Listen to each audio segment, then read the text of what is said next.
That bites.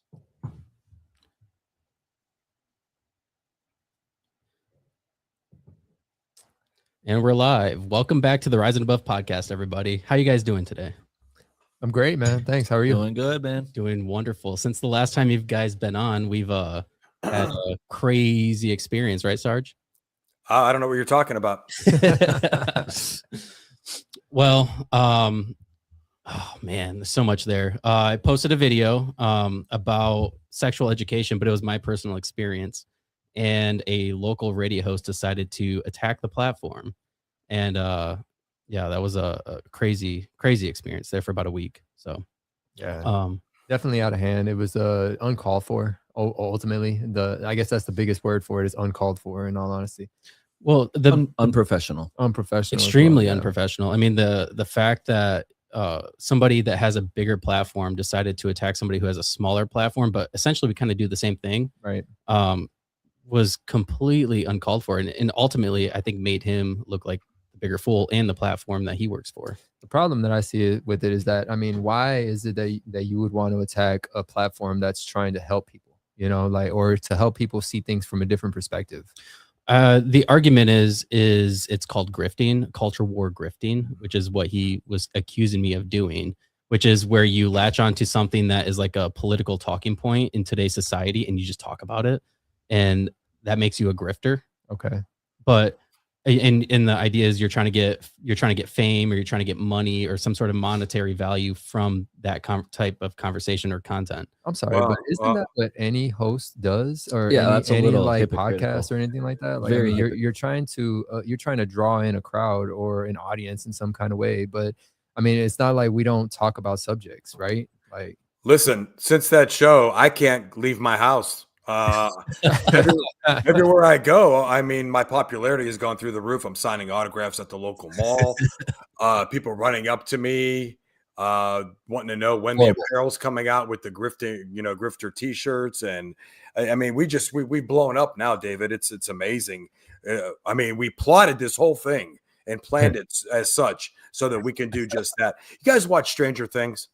I haven't seen the new episode, the new season yet. No, then it wouldn't. For those of you who are watching Stranger Things, I feel like that individual we're speaking about, David, is hiding in the Upside Down. He's going to appear any minute in the comments.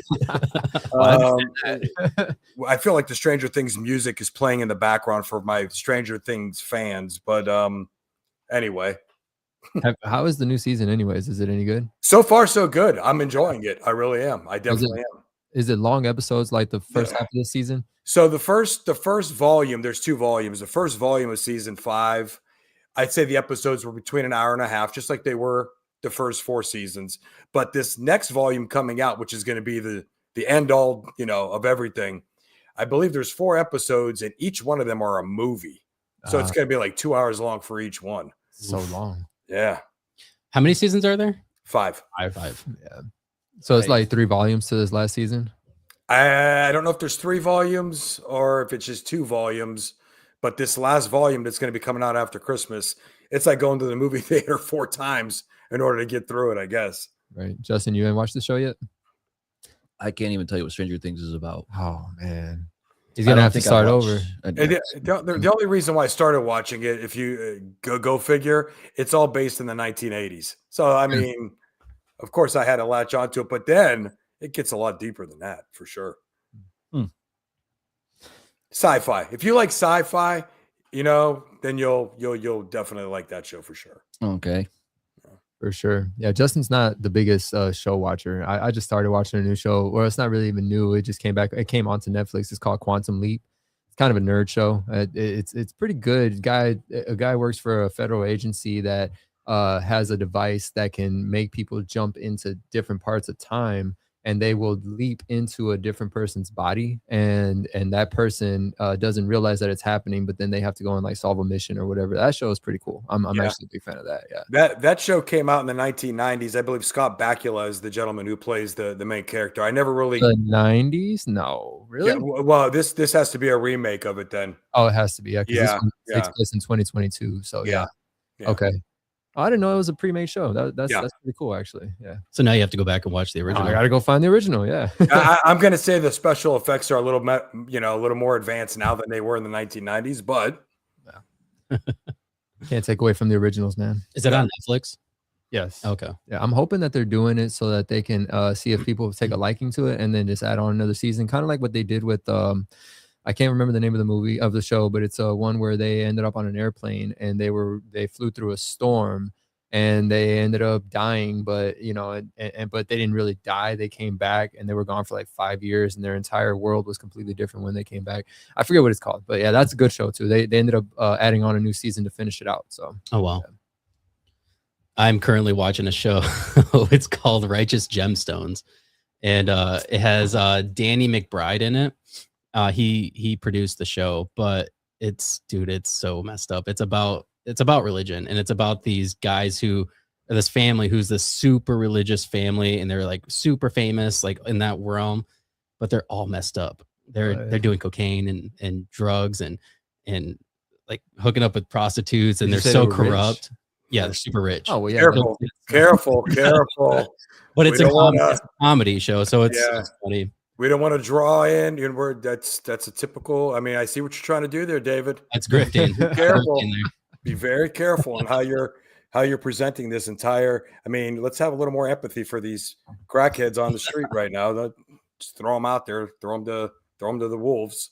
That was the craziest thing about. So to go back to what was going on with the whole incident where the podcast got called out by the local radio host, I ended up going to the radio station and sitting down with that host.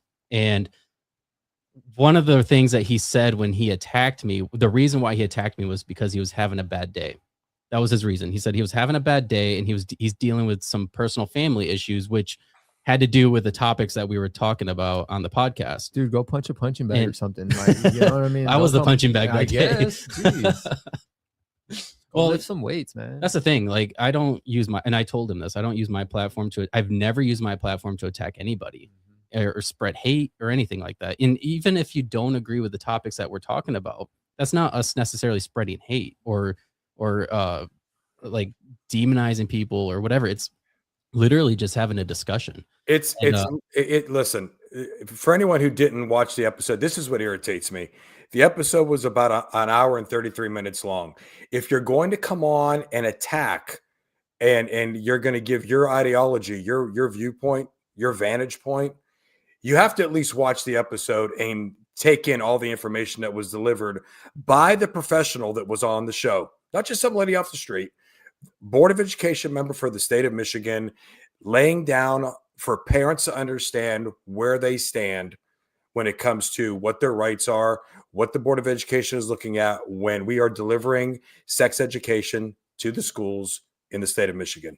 I don't understand how someone could come on and start an attack with no clue whatsoever what the hour and 33 minutes were about. Well, he said he read the transcript. He didn't even want to give me the credit of listening to it. Yeah, I was like, dude, you only read the transcript and you only picked out the things that you wanted to pick out about. You know what exactly. I mean? Like, that was messed up about that. I said, well, if you read the transcript, what are the main talking points? And he literally said, well, it's all the same talking points as every right-wing grifting show. And I'm like, okay. So we talked about safety in schools, which is apparently is an issue. Yeah. Always has been. Always has been. And so, like, you're against that? Are you against that? We talked about vaccines and how it's at like an all-time low right now because of the trust that the government instilled in everybody. None. Which is also an issue. Right. We talked about, what else did we talk about? We talked about trans athletes and not being able to speak up. That was an issue. Right. And that's the thing he had the most issue with was me talking about trans people. Right. And I'm assuming he has somebody in his life that is trans or identifies as whatever. And so that's why he felt the need to attack me. Right. I don't know. I mean, the thing is, like, my whole point to him was, if you have an issue with this, even publicly, if you don't agree with it, say you don't agree with it. Tell me. Well, you don't even have to come on the show, but you could say, hey, why do you think this? Like, challenge my ideas. You can even do that publicly on Facebook, but don't just sit there and cut me down when you don't know anything about me or the show. So that was my whole point. Unprofessional, a lack of maturity. Well, we've seen the lack of a maturity in the live stream. But, yeah.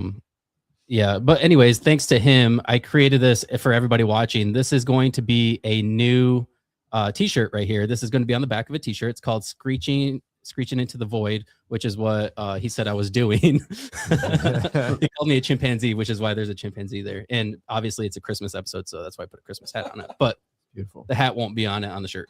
Nah. So anyways. Which, by the way, Merry Christmas, everybody. We hope you guys are enjoying the holidays so far. Likewise. Same to you. Yeah, man. Thanks. Yeah. Merry Christmas. It's been good so far. We've only been out of work for what, 3 days? Well, for me, 5 now. But yeah. Oh, I guess you too, huh? You were out, you were out of work on Friday. I got a little sick on Friday. I was there on Friday. Yeah. Yeah, a little sick, man. Sorry, man. Had the cough. I'm glad you're feeling better. I'm out of work, and I will be back right around summer solstice. Okay. June 15th. That's when we report back. You know, the summer solstice is my favorite day of the year.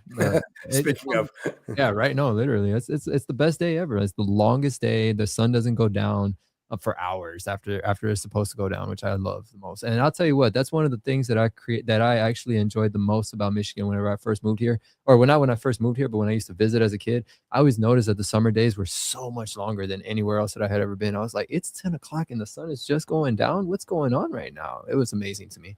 So I kind of fell in love with that part a little bit. Yeah. That's all you got? Are we done? No, we're done. That's it. We're done grifting here. All right. Whoa. Easy on that word, man. This guy. Justin's just now getting started. He has a glass of whiskey and he has tequila. You have tequila in front of you. Yeah. What is that? These are, shout out to Monaco. I've been drinking these since like 2017. Yeah. These Okay. are delicious. Monaco, if you want to sponsor the podcast. Come on with it. I remember when these first came out, I was at a concert, at a beach concert in Chicago, and these were in these huge plastic bins, and you could just go up and grab them. They were delicious. The first time I had them. No, wait, what are they called? What were they called? They're called Monacos. Here, hold it up so we can see it. Where can you Right see? here. Right here. Camera's right there. Oh, okay. I don't know if we have those. I don't think I've ever seen those before. I'm sure you do. You'll see them. They have all sorts of cans. They have blue cans, white cans. I like the tequila. They have all sorts of stuff now. I'll get them every now and then.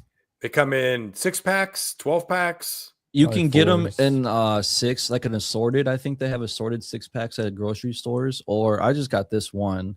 They're strong. I mean, this one's I think 9%. Oh, They'll get you. Ooh. So I think that's 6.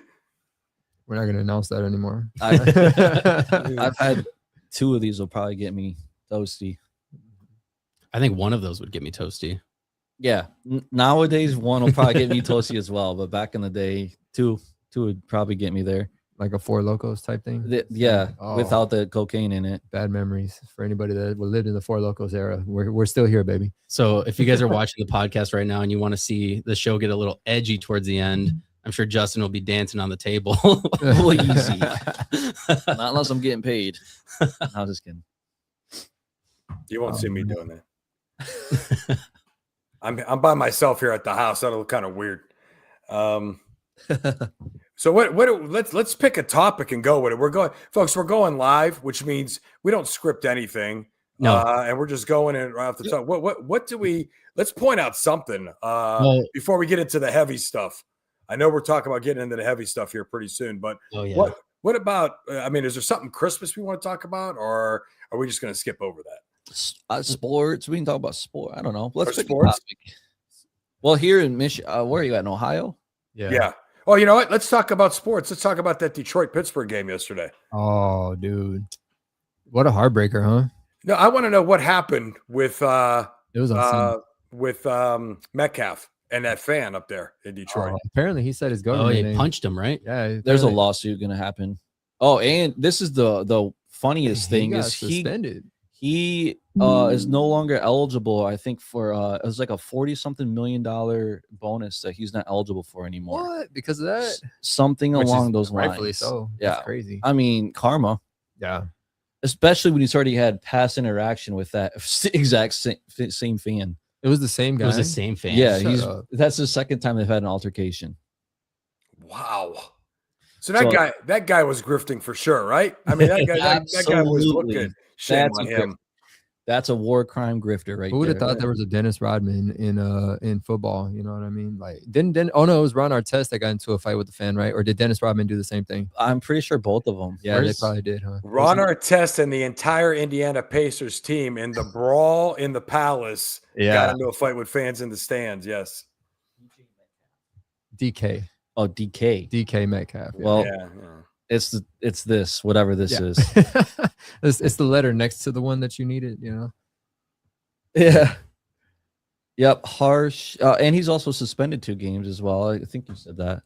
Yeah, he's suspended for 2, which is actually a crucial thing because they are in the running to make it to the playoffs. And if they can't do it without him, it's gonna be on him that they didn't make it this year. And this is the first year that Tomlinson has a chance of not making the playoffs, and in his entire career, which is actually very impressive. One of the most winningest coaches in the NFL. If you talk to Steelers fans, which I have a ton by me because we're only about 50 minutes outside of Pittsburgh here, every year they want him fired. He said he made a racial remark toward him. Really? Oh, well, you think that's his argument just so that he doesn't get in as much trouble? I've seen probably 5 or 6 different camera views of this because everybody nowadays has cameras, and obviously professional players walking up, everybody pulls their phones out. So I've seen multiple angles of this. And then everybody that's down there on the sidelines that is a cameraman has their phone out and everything as well whenever any kind of player goes and interacts too. There's people at work that I just want to wring their necks. This kind of goes back. This goes back to what we were talking about earlier. And when you are in a position of influence, you're in a position of being in the public eye. You have an obligation and a duty to present yourself in a certain way. Absolutely. When you're representing a team or representing a company, right? Radio, it doesn't matter what you're doing. Even with this podcast, I'm representing the podcast in a certain way. I have to act in a certain way. However, I can do whatever I want because it's my podcast. But it's the same thing for, the people in the NFL. You are literally representing the NFL, right? And your team. Yeah, that professionalism went out the window that day for him, for sure. I don't think that DK Metcalf has ever been the most professional guy in the first place. No. But regardless, if you're going to be on, especially like a team like the Pittsburgh Steelers, like the Steelers expect a lot out of you as a player. I mean, look at Aaron Rodgers. I think that this is probably the first year that I've seen Aaron Rodgers actually be kept in check more often than not. Based off of his career of how often he would throw his hands up or blame anybody for everything and stuff like that. He hasn't done that this year as much. Yeah, he gives his facial expressions and stuff, but never does he actually point the finger at anybody anymore in this team, at least. What do you think, Sarge? You feel like he's been a little bit more disciplined? I want to say Aaron Rodgers in his first 8 years was about as disciplined as you can get. Then he kind of went off. I don't know. Yeah, I defended him as much as I could, but then he put himself in situations where it did seem like he was very selfish with some of the comments he would make and some of the ways he would interact. But then it got to the point where I think he began to try to defend himself, and he kind of spiraled out of control a little bit. And when he made that move to the Jets, and unfortunately he got hurt on the first play of the first game of the season. And that was pretty much the end of his career with the Jets, really. I think he's trying to end his career more than anything on a positive note, because some people make the most ridiculous comments, like because he only won 1 Super Bowl, he's not really one of the best quarterbacks to ever play the game. He's not Hall of Fame worthy. That guy's put up some numbers that are just ridiculous. Peyton Manning won too, right? Yeah. Yeah, sure. I think that he'll be in the Hall of Fame. He'll get inducted. I agree. Well, yeah, he has to go into the Hall of Fame. There's no way he can't. But I just think he's trying to tone it down and end his career on a positive note. And you know what? The Steelers are kind of like the Yankees, where, if you guys know anything about the Yankees, if you ever look at any Yankees player, one thing you'll notice, no facial hair. Not allowed. True. You're not allowed to have facial hair. That's, some people would think that's really weird, especially in today's society, but that's just how they hold their players to a certain standard. And it's just not gentlemanly, look. It's not a gentlemanly look to have facial hair besides a mustache. The Steelers kind of look, the Rooneys, they've literally owned that team. If I'm not mistaken, the entire life of the Steelers has been the Rooney family. Mm-hmm. So, there's a certain way you're supposed to carry yourself. I'd love to know what that fan said. And I'd also like to know what happened to the fan for reaching over the wall like that and doing whatever he was doing. Nothing. The fan. I mean, yeah, he was out of line, but I mean, it doesn't matter. You have to be presentable as a football player, no matter what. No, I agree. The fan is being nasty, derogatory terms and stuff like that. They'll be banned.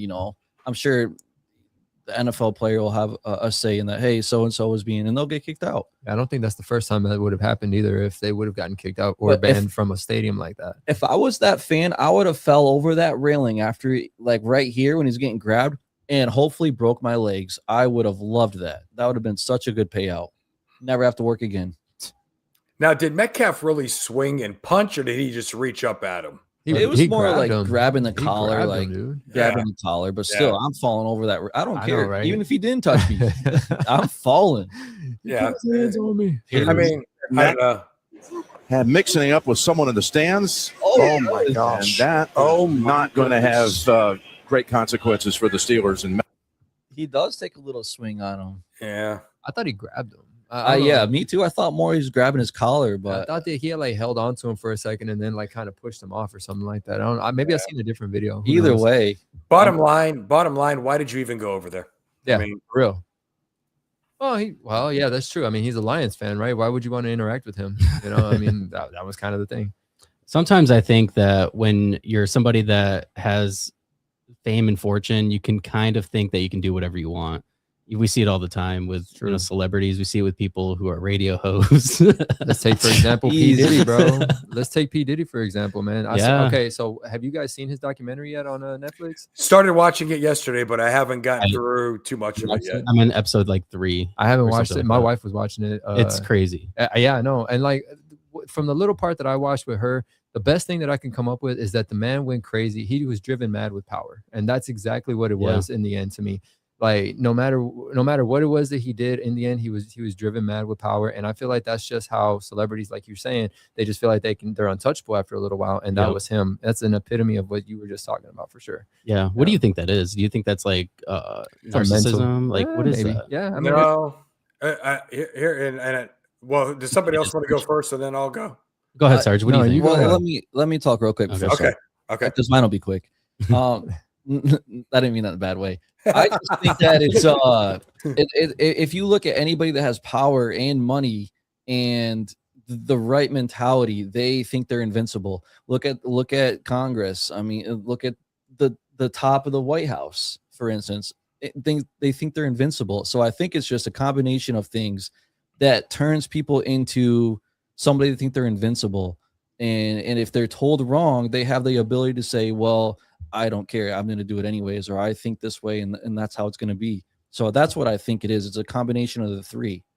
Right. And some people are able to balance that and say, no, that what I'm doing is wrong. And some people don't have that ability because for whatever reason, they just think they can get away with it, which they did. But here we are with the files and the Netflix series for P. Diddy. Eventually the truth will always come out, especially now with social media and just the way that there's so many independent creators and podcasts that want to cover this kind of stuff, right? That it's almost impossible to hide that stuff. There's too much coverage for sure. Anyway, what were you going to say about it? I would say that's grifting, but well, basically just adding to what Justin was just saying, when you take somebody who's famous, even if you look at P. Diddy just in that first episode that I just watched, if you look at somebody like that, they are driven and hell-bent on finding that fame, finding that fortune, finding that success. And once they get there, I think what happens a lot of times with movie stars, with musicians, with politicians, once they get to that pinnacle, once they get to that top of the mountain, then it becomes a fear of what do I have to do to sustain that? What am I going to do now that I've reached that 99% of what I wanted to be? What do I do to stay relevant? You see that all the time with like 80s and 90s musicians still till this day trying to find what can I do to remain relevant. And I think they're so focused on themselves and they get so focused on their own well-being. I think they check out of reality and what everyday life is. Well, so when you check out of reality, and you no longer understand what the majority of people are going through, you just don't care anymore. And you do things like what P. Diddy's done. You do things like what DK Metcalf has done, or did, should I say, in the moment, because you don't realize there's consequences for your actions because you're so focused on your own well-being. I mean, that's just my opinion. I think the craziest thing about the whole P. Diddy thing is allegedly he had Tupac and Biggie both killed. Yeah. And that's been proven. yeah, well, yeah. I don't know if it's really been proven. Not necessarily, but there is in paper prison, trail. There's right? money ties to Keefe D and him paying him $1 million to take out Pac and Shook Knight. Yeah. and he only got paid $500,000 because he only killed Pac, which is wild. And so then when Biggie died, he also made Biggie pay for his funeral. Then he wrote that hit song, I'll Be Missing You is what it's called. Every step you take. It was a song by the Police. Sting was the lead singer. He had Sting actually sing background vocals in that song that he rapped. And Sting probably wants to kick himself right now that he was part of that entire thing. Yeah, but that was probably one of his biggest hits. What was the name of that movie that P. Diddy was the producer in with Jonah Hill and that one Australian guy? Wasn't it called Amsterdam or something like that? Or I don't know. I forget what it was called, but that in that movie, the way that he acted, I could see him being that exact person in real life because he was a complete dick, like a complete asshole. I remember what you're talking about. Let's go smoke a Jeffrey, boys. And like Get him to the Greek. Yeah, Get Him to the Greek. Man. Yes. That movie was amazing. It was I don't appreciate that. It was a great movie. I have seen that one. And like the way that he acts in that movie, like he's just a straight asshole, man. And like I could see him being that exact person in real life. I think he was just playing himself, in all honesty, like for sure. What do you mean? What do you mean? Get him to the Greek? What's that all about? Oh, that's a good one. Has Russell Brand and Jonah Hill in it. It's what I can't play the clip to that because I'll get strike for sure. Yeah, don't do that. Terry will for sure. Yeah, he's report me on watching that right one. now. He's in incognito, so you can't even see him. Don't say his name 3 times. Do not say his name 3 times. He's not going to show up. It's fine. I can only say his first name. I didn't say his last name or the radio station he's associated with. Anyways, Get Him to the Greek is, I think it's about Russell Brand has to get somebody to a wedding. And No. It's Jonah Hill has to get Russell Brand, right? Russell Brand has to do with the accent. Oh yeah, he has that's to what get it him is. to somewhere or to For a like New York wedding. Times or something like that. No, it's like he's got to go play in New York on the main stage. Oh yeah, yeah. I forget what you're the right. show was. Yeah, but I haven't seen it in and so years. yeah, it was a good movie for sure. No, sorry, Funny. I You don't should like watch it, bro. movies, but that's a good movie to watch. You should definitely It's watch funny. that one. I'll give it at least a 4 stars out of 5 for sure. Get him to the Greek or the Creek? The Greek. The Greek. Get him to the Greek. That's not nice. I'm definitely gonna check that movie out. Yeah, right. That's a down. good one. Greek. Take a picture. Here I'll just put it on the screen real quick. Looks like that, Sarge. Okay. Well, I doubt there's any other movie that has that same name. So No. yeah. Wow, that movie didn't do that well. Oh, 2010 with inflation, you're probably looking at 200 million, but still. How much did it do on opening weekend? It grossed 95, but it cost 40, so you only had 55 You million. doubled your money basically. That's horrible for I mean, for a movie. Yeah, you want to hit at least 100, right? Like Especially after- 150. yeah. I mean, the percentage, it's contingent, but I don't know. Doesn't look that good. I thought it was better than that. I thought it would do better than that for how good it was. Right. But maybe it's just It's probably just something that we like. Who knows? yeah, exactly. Maybe it just fit me. Yeah, I think it depends on your style of humor, right? For sure. Yeah. Yeah. Jonah Hill is such a good actor. Yeah, he is. He definitely is. I think he did great in The Wolf of Wall Street. Like That was a good one. Yeah, I It's didn't my see favorite him. movie. Yeah. What was the one? He's a gun runner. He works for the War the government. Thunder or something, right? What's that? War Thunder? War Dogs. War Dogs? War Dogs. That's Yeah, a good that one. was That's a good very good movie. Yep, I've seen that. Yeah, he is. He's very and I feel like he worked for his stuff. I feel like I don't know his background too well, but I just remember him being very young and with a bunch of movies when I was in high school, and he was big then, Yeah. and that's when he was upcoming. I'm trying to think some of his first movies. So Timothy Chalamet put out a top 5 list of his favorite actors of all time, and his number 1 actor was Denzel Washington. I agree. Do you think that Denzel Washington is the GOAT? I No. wouldn't say go. I mean, He's one of my that's what I'm favorites saying. though. I mean, he is one of my top for sure. But like, you can't put him on the list of Jack Nicholson or Robin Williams, even. You know what I mean? Like as far as like actors go, or even Jim Carrey, because like these guys, they can act in so many different ways Denzel Washington, it's almost like he's acting like the same guy every time, just he fits the role every time. I think he only picks out roles that are good for his personality, I guess you could say. But Jim Carrey, you could put him in a serious role, or you could put him in a comedic role, or you could put him in like a scary role even. And then like he'll blow it out the water. His story is so crazy I because think so too. they didn't nobody wanted him in film. Yeah. And I can't remember what his first Sarge, do you know what his first film was? Oh man, I couldn't even. He was on a show in the early '90s called Living in Color. Living in Color with the Wayans brothers. Yep. And that's where he was first seen and first heard of. Then he went into stand up. I cannot remember. I know it wasn't Ace Ventura. It was something before Ace That's such Ventura, a good one though. and I can't remember what it was. What The about Deadpool? the cable guy? The Mask. That was after Ace Ventura. was- The Mask was after Ace Ventura. The Deadpool, that was 88. Wow, this guy's Which one? The Deadpool right here. The Deadpool in 1988. It probably wasn't his lead role though, or he wasn't the lead role in that, right? yeah, that's interesting. Earth Girls Are and Easy. I've never Easy. even heard of that movie. No idea. Once Bitten. That's Once 85. what? I'll tell you what. Once Bitten might be his first one. That might be Okay. his first one when he It's falls in love. 85. Finders Yeah. Keepers, 84. Oh, there you go. Oh, Cooper Mountain or Copper Mountain, my bad. 83. Don't remember that at all. Once Bitten was probably the first Jim Carrey movie that I remember. The So it's All probably Night Show, 1980. 1980. Geez, he's been in it for a long time. You know what? I appreciate Jim Carrey because like not only is he a good actor, but he's like a good role model for what people. I mean, for what he wants people to understand in life. You know, like he's like very. What's the word that I can use here? I mean, he just likes to teach people about how life is so much more precious than what people make it seem. You know, and like he's a very depressed person, from what I understand. Very much. And so like he's trying to help people understand that life is better than what it actually is, even though that he doesn't personally feel that way himself. So I mean, it's cool to see him seeing those types of things or saying those types of things to people, you know? Like, yeah. I think probably one of his most amazing roles I've ever seen him in is The Truman Show. Oh, that was such a great movie. Yeah.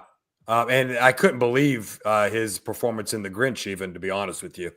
To wear that kind of makeup for that period of time, to go through that grueling process of putting that makeup on, Right. and then the acting job that he did, I thought that was pretty impressive as well. He owns that acting for the Grinch because now whenever you see somebody dressed up in a Grinch outfit, they try to act that way. Right. And then the Riddler was a really good role too whenever he played him. I think that the fact that it wasn't my favorite Batman, that I don't acknowledge anybody in that movie. Who's your favorite Batman? And I'm not just saying this because Christian it's the Bale. 80s. Michael Keaton is my favorite Batman. Christian Bale is my second favorite Batman. So I just think Michael Keaton just owned that role. I don't think that Ben Affleck did a great job. I don't think Val Kilmer belonged in there as Batman. And George Clooney definitely didn't belong in there as Batman. I didn't have anything wrong with George Clooney. I'm not really a Ben Affleck Was it fan. Heath Ledger? Heath Ledger? Oh, he died. No, he was the Joker. No, he was the joke. There's another iconic role right there. He was a great actor. Yeah. Have you guys heard the conspiracies of like, you brought this up to me at one point where some of the actors are the same actors or are all related in some kind of weird way. They're saying that Heath Ledger is actually well, they're not saying it, but there's like a rumor supposedly that Heath Ledger didn't really die, that he changed his identity, and he is now the guy that played in the Sons of Anarchy, the blonde-haired guy, the main actor. Jax? Yeah, Jax or whatever. Because they're pointing out like his like mannerisms and like the way that he sits, the way that he walks, the way he uses his hands, the smile, the nose, and little things like that. So it's like, it's funny to me that I don't know if I really believe it or not. There's I think they're lot kind of of far-fetching in with that. Yeah, well, you pointed out the one with Kevin James, right? And Jelly Roll. No, I could have. I don't know. I think you did. We talk a lot about a lot of stuff, but one of them that I can really remember is Elvis and Trump are the same person. Well, Trump's a time traveler, so that kind of makes sense. I don't believe. I'm not fully convinced on that, but I did see something about it. I don't know if I could believe that one too much. I said, these people be reaching, man, like for real. Well, yeah. Elvis and Trump. Sons of Anarchy was such No, a good really, show. It really was. Look at it's on. It's I don't know who. No, I'm laughing because you could actually see Trump with the black wig on. Almost, you could almost like if you put sideburns on him, you could actually. I don't know about the singing. Though. It's convincing, but I don't know if I believe it fully. I guess it depends. When was Trump alive? When was Trump born? And when did Elvis die? Elvis died in like in the 70s, right? I want to say Trump was born in the 1930s. And then Elvis died in like the 50s then, or in the 60s? Oh no, 1940s. I think Trump was born in the 1940s. Okay. Do the there's one at the top right, but do the images and it might pull up like side by sides for them. Look, Trump compares himself to Elvis. Memes ensue.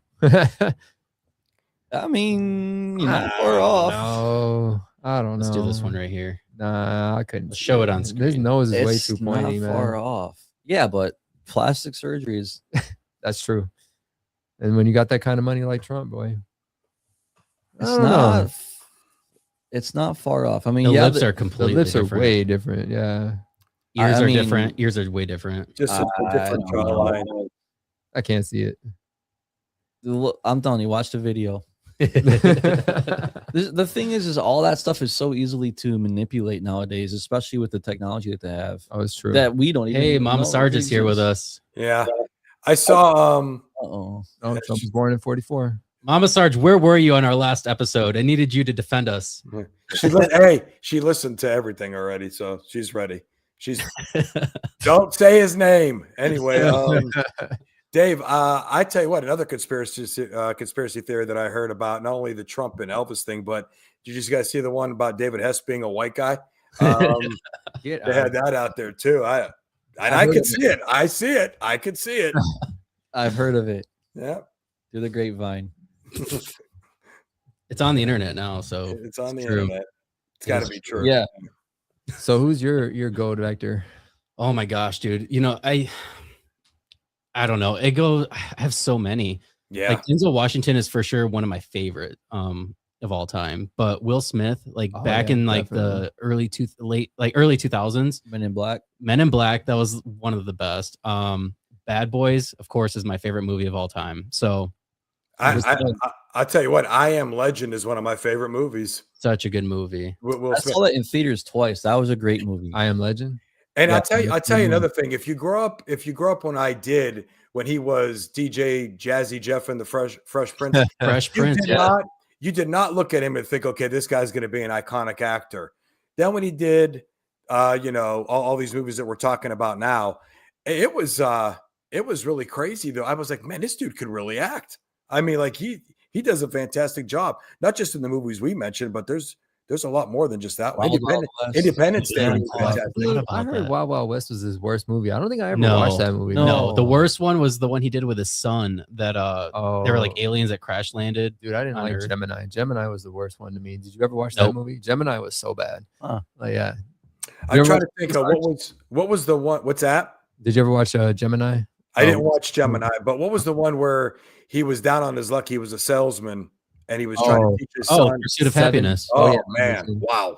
That's one of the best of all time. Yeah, he played a hell of an of Muhammad Ali as well. yeah, he did. He did really good with that. Hancock, that's another good one. yeah, I liked it. Robot. So many people didn't like that movie. And I'm like, Oh, bro, it's it so was funny. so good. 7 Pounds was really good. It's like, keep talking, I'm gonna shove your head up. There's another one with Gene Hackman. I can't remember. It was Enemy of the State. I think it was called. Oh, Enemy of the yeah. State was great. Dude. Great movie. I've So seen that good. movie. Great movie. Yeah, that one was one of my favorite ones. Emancipation. That was a good one. That was in 2022. That's crazy. Yeah. And then he made a mistake, right? We just talked about when you start trying to continue to recreate yourself, you forget about reality and you decide you're going to walk up on stage in the middle of the Oscars and just swat somebody right in the head for not keeping the wife's name out of their mouth. So Well, to me, that was one of the saddest things to watch because that was like a great example of a man who is just beaten down by the circumstances that he's dealing with his personal life. Right. And unfortunately, it was on the platform of the whole world. That did you see who went to him? You see Denzel went to him. Yeah. And he said the devil came for you. That's what he told him. Dang. Yeah. That's So deep. There's so many good actors though, like Mel Gibson. I love him. Leonardo DiCaprio. Leonardo. Johnny Depp. Tom Hanks. Tom. I Yeah, like Tom Hanks. I like Tom Hanks. It Tom just Hanks depends got what some he's good in. roles. Like Forrest Gump was great. I liked he did Castaway. It's Yeah. hard to do a role when you're by yourself, and like Ed to Wilson. capture the audience like that. Who? Owen Wilson? Yeah, Ed Wilson, the volleyball or the Okay. whatever it was. Yeah.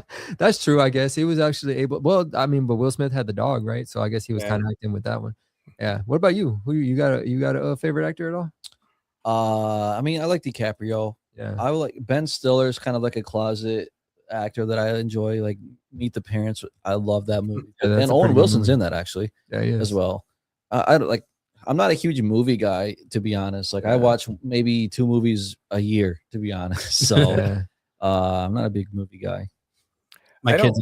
Oh, sorry. Go ahead, Sarge. No, go ahead. Go ahead. I was just gonna say my kids and I have been watching a lot of Christmas movies the last few days. They're like fully into the Christmas spirit. They want to watch Christmas movies, listen to Christmas music in the car.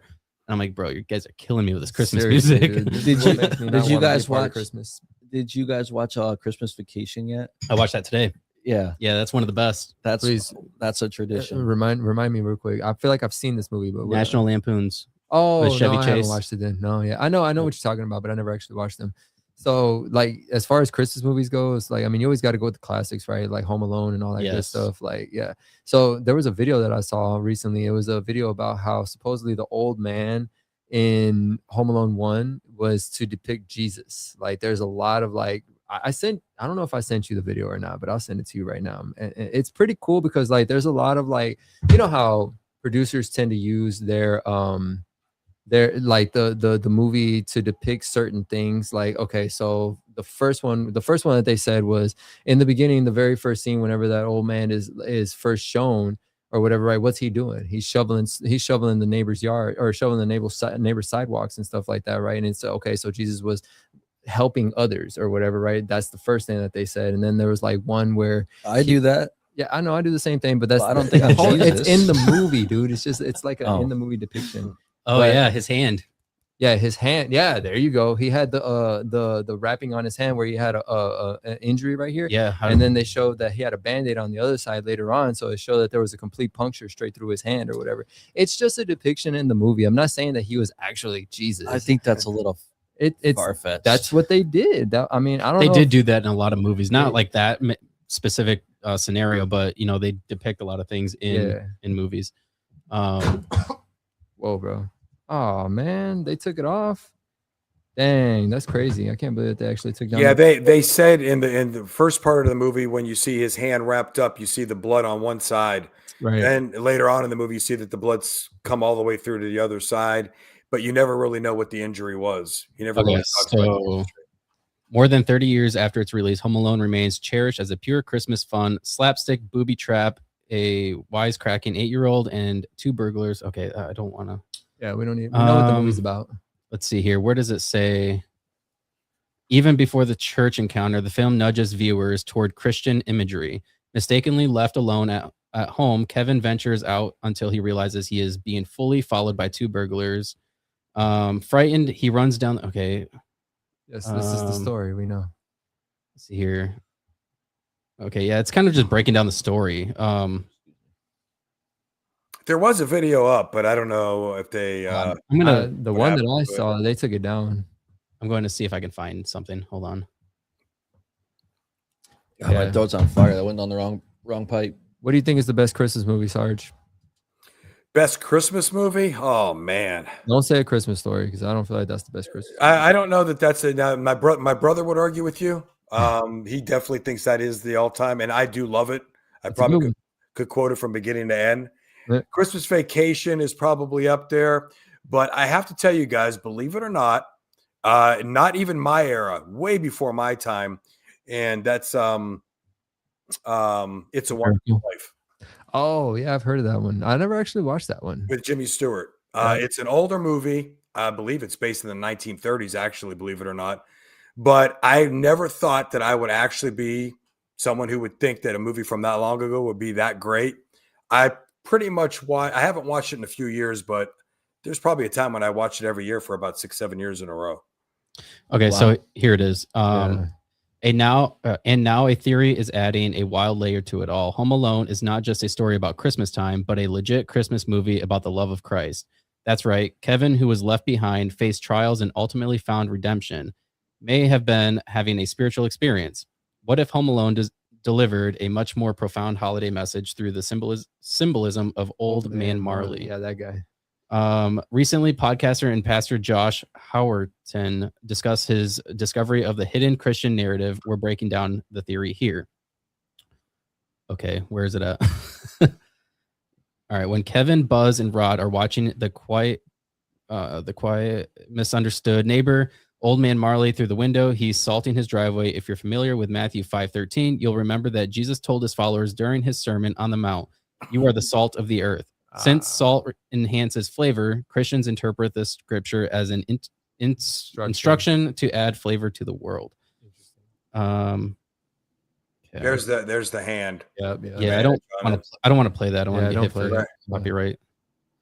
All right. When Kevin encounters the scary old man Marley at the pharmacy, we see his wounded hand wrapped in a roller bandage, blood stains both the palm and the back, implying the wound goes straight through.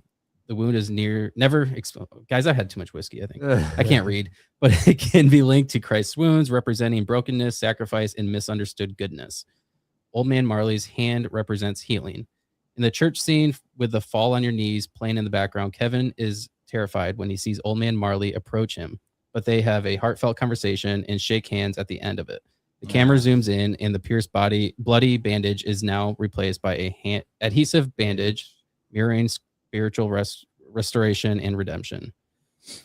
The prodigal son. Okay, in the church, Old Man Marley reveals to Kevin he's estranged from his son and wants to repair their relationship, but he doesn't know how. Okay, it's an explicit connection to the biblical parable of the prodigal son. Yeah, so there's a lot of hidden details about it. I mean, I don't know if it's out of coincidence or not, but producers actually do like, for example, let's talk about The Shining, or you know what I'm saying, like, and the moon landing. That there's a lot of coincidences about like the little details that went down. Like for like the NASA shirt that the kid wore, because the guy that supposedly had directed the moon landing or whatever is the same guy that directed The Shining. And then there's like all the stuff that he hid in that movie that supposedly made it seem like as if he was trying to tell people like, yeah, it was faked, you know, and like who knows if it was really fake. Sarge, you should know a lot about this, but John Hughes, right? He produced the film. Which one? Home Alone? Home Alone, but he also did a lot of other big films. But that's something he's known for, right? Is putting it like kind of huge. He's probably one of the biggest directors in the 80s and 90s. It was more geared towards teenagers being in his films because his whole idea was to give teenagers a voice. If you guys heard of Breakfast Club, that's John Hughes. 16 Candles, Pretty in Pink, Home Alone, Ferris Bueller's Day Off. Those are all John Hughes movies. Weird Science, Some Kind of Wonderful, Planes, Trains, and Automobiles, all John Hughes movies where not so much Planes, Trains, and Automobiles, but he was a Chicago guy too. So a lot of his movies were Christmas Vacation was produced by John Hughes. So if you ever notice in Christmas Vacation, if you ever watch it, what kind of hat does Chevy Chase have on? Chicago Bears. He has a Chicago Blackhawks hockey jersey on. Everything is based out of Chicago in almost all of his movies. But there's a lot of symbolism in his movies, but it's more based on teenagers having a voice that we felt like we never had when we were growing up in that era. Gotcha. Interesting. Yeah. Let's that was a good topic that you brought up, Zorro, is the moon landing. You want to get into it? I mean, how much time do we have? Depends, man. Well, I mean, we all know that the moon is actually the starship, you know, like okay. This is wait, you guys work by each other at work? I'm talking to Justin and Zorro. Yeah, yep. Most days now we got we have a funny rotation now, so we don't really get to hang out all the time. I'm just saying that's got to be some interesting conversation going on right there. Yeah, they are. Zorro knows when he's gone too far because I'll just put my headphones on. Yeah. And it's funny because we both have like a non-verbal agreement that's like, okay, I don't feel like talking about this anymore. Listen, that's the one thing about for anybody who's not an auto worker or in manufacturing and factory work, the one thing that you learn, the reason why I love being in the same group of people for a long period of time, this is no lie, because you start to learn each other's body language and you can tell when somebody's saying to you, listen, I need some time to my thoughts. Leave me alone for 5 minutes right now without having to say it. That's one of the biggest reasons why I like to have the same people around me for a long period of time. What's funny though is the people that don't get that, they don't understand the body cues. Like you're like overemphasizing, like pausing the headphones, like yeah, right. Like yeah, what? you do it Did 3 times. What? Shut the fuck up. I don't have a problem. Like this day and age, 5 years ago I'd have been, more naive, but now I'm just like, I don't want to listen to you talk anymore. I'm not being. This is for anybody that I work with, not just Zorro specifically. But if there's something I don't want to talk about anymore, either change the subject or I'll just put my headphones on. Right. But Zorro and I have a better friendship and a better relationship than 99% of the people that I work with. So Zorro, I'm more lenient and I try to be more conversive with him. So that just means that you tell him to shut the fuck up. Yeah, pretty much. Yeah. And Yeah, you know we're more what? comfortable. It's okay. Yeah. It's okay. No, I would never. Like there's sometimes though where I'm just tired or just like I'm looking at my phone. Either I'm playing chess or I'm I can looking read at the his stock body market. language nowadays. It's Yeah. like, all right, I can see that you're not into it today. So all right, we're gonna just go ahead and listen to my podcast. I tell Zorro I have like an hour or two of social interaction time, and once that battery's drained, I don't want to talk anymore the rest of the day. It's just how I am. But it's all right though. I mean, I feel like that's kind of normal for I mean, it's cool that you're willing to express that versus a lot of people that are like being fake about it. You know, like, I agree. I mean, if you're not going to sit there, if you're really just going to pretend like you're listening to me, I'd rather you tell me not today. You know what I mean? Like type of thing. Yeah. That's just, I mean, one of my favorite quotes is the truth hurts. And am I being truthful? Yeah. But at least we have direction. It's not vague. Right. And I tell people I'm a dickhead. I'm not an asshole or vice versa, but you get the picture. Like, yeah, I can be rude and blunt sometimes, but I get my point across. Does being blunt though make you rude? I guess it can. Open right? to interpretation. Some people are more defensive than others, which I don't care because I know deep down I'm a good person. It's not like if I hurt your feelings, it's probably because you were annoying me. You should just do things Sarge's way.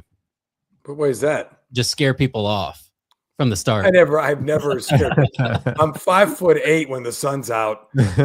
Sarge and I used to be in the same team in Chassis 1, and you've been in Chassis 1, I was right? there when you guys were all there. Yeah. So actually, Zorro was there right when I got there. Zorro was on team 3. My favorite job that Sarge was ever on was the gas tank job. That was one of my favorite, but it was up on the platform where you're running down the bolts, the marriage bolts for the shocks, yeah.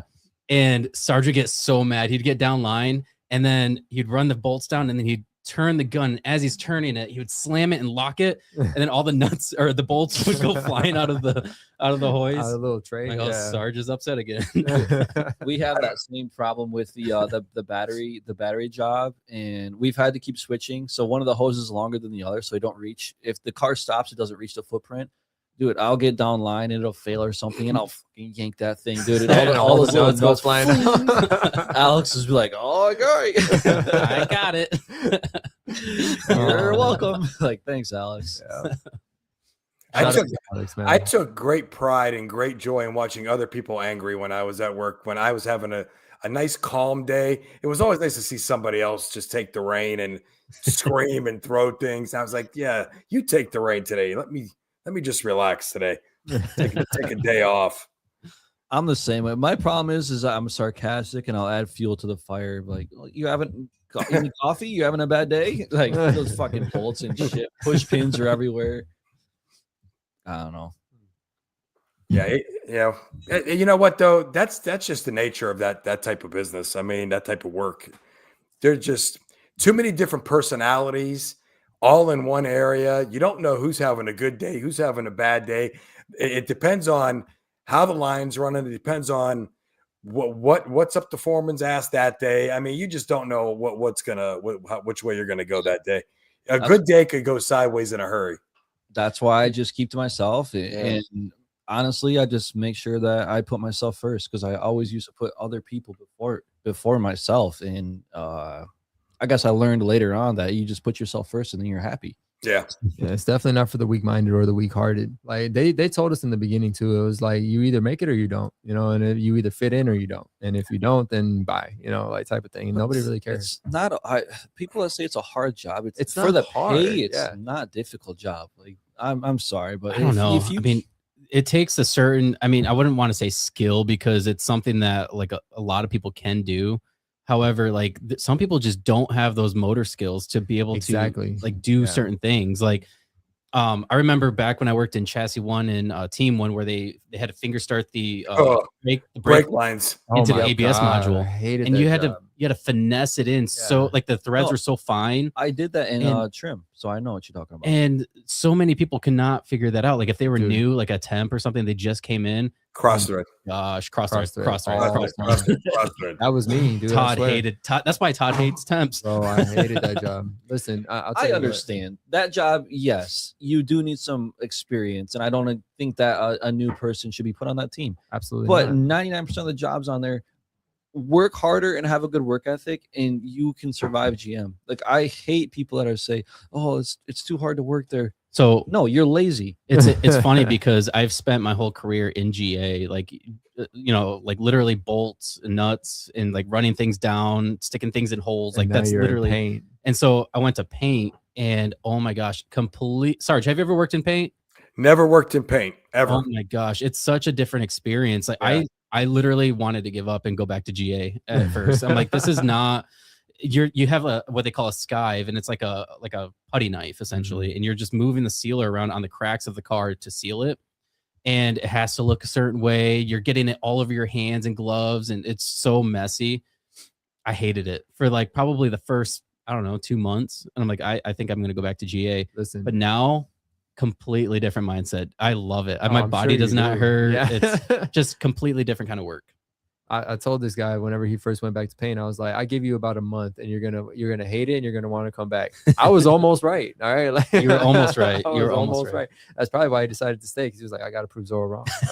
I forgot about that. So I think also a lot of it was probably the interactions, because you had lots of interactions in GA, and then in paint you're probably not talking so much. So it's probably getting accustomed to that. I mean, going back to like working in the same team with you guys, like I'd work 2 hours with you, and then the next 2 hours I'd work with Zorro. So like I spent 4 hours of my day literally just working with you guys, and then talking the whole time.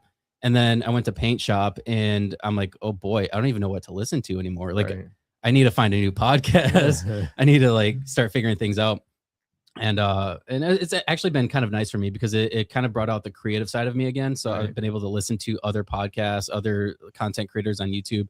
And then I'm like, oh, you know what? I'm going to try to apply that to my show, or I'm going to try to do this. And so it kind of inspired me a little bit. So I'm glad I had that ability. I've noticed that you've been changing a lot of, attention to detail, I guess. Yeah. I've noticed it. And so I'm sure other people have as well. Yeah. Like the effort. Yeah. No, definitely. Yeah, I appreciate all the little reels that you're doing and stuff like that. Like all the extra work that you're putting into putting yourself out there a little bit more.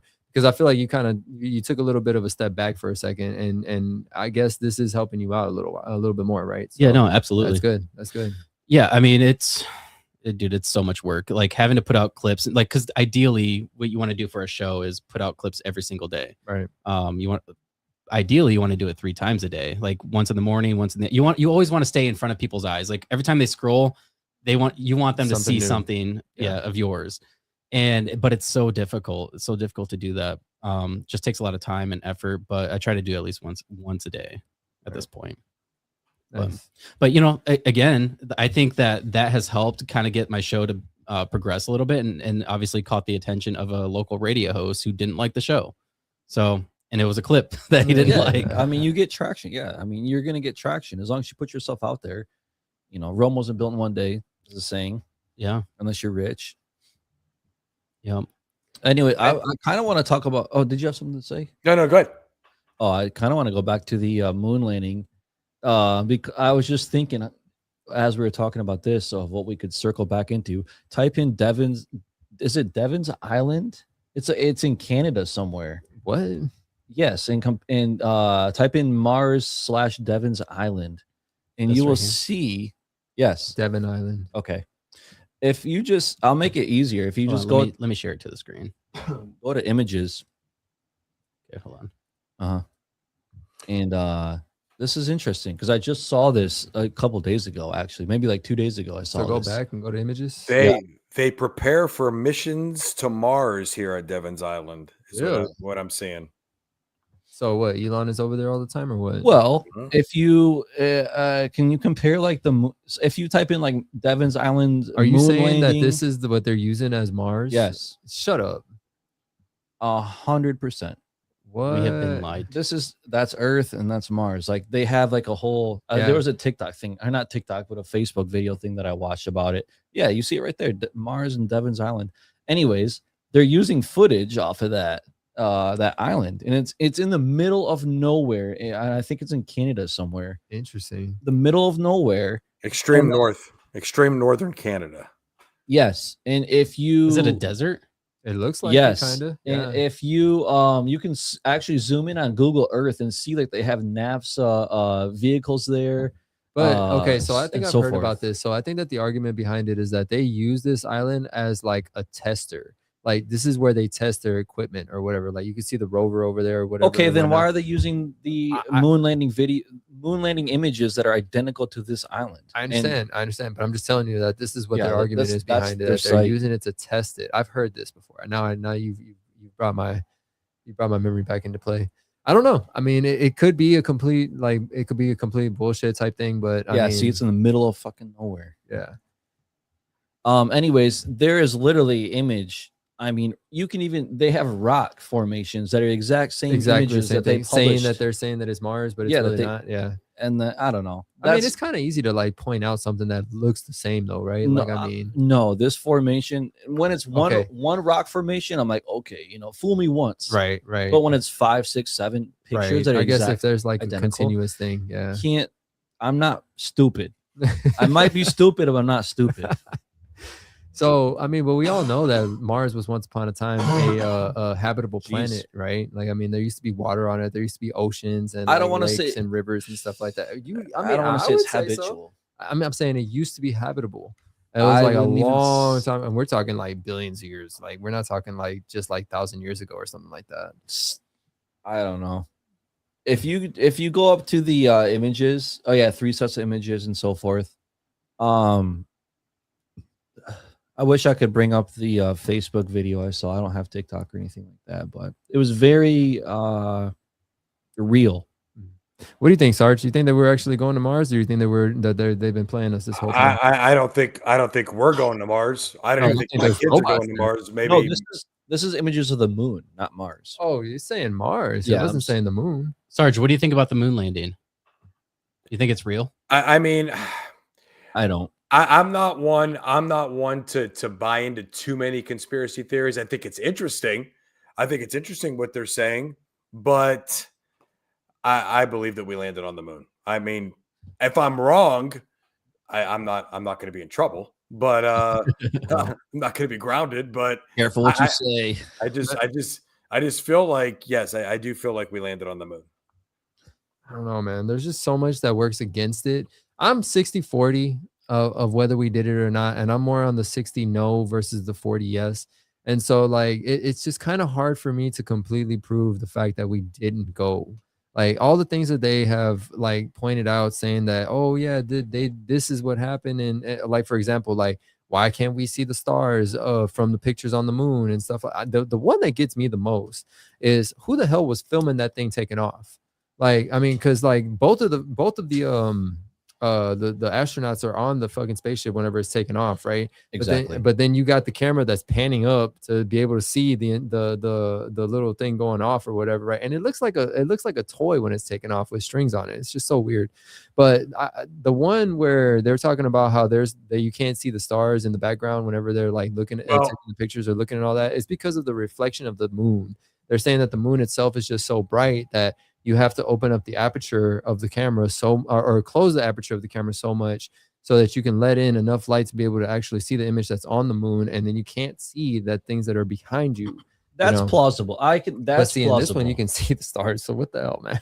Yeah, I think that right there is always what intrigued me. Is the different shadows and the way they look, but also Zorro. What you have to remember is that the United States wasn't the only country that was filming that.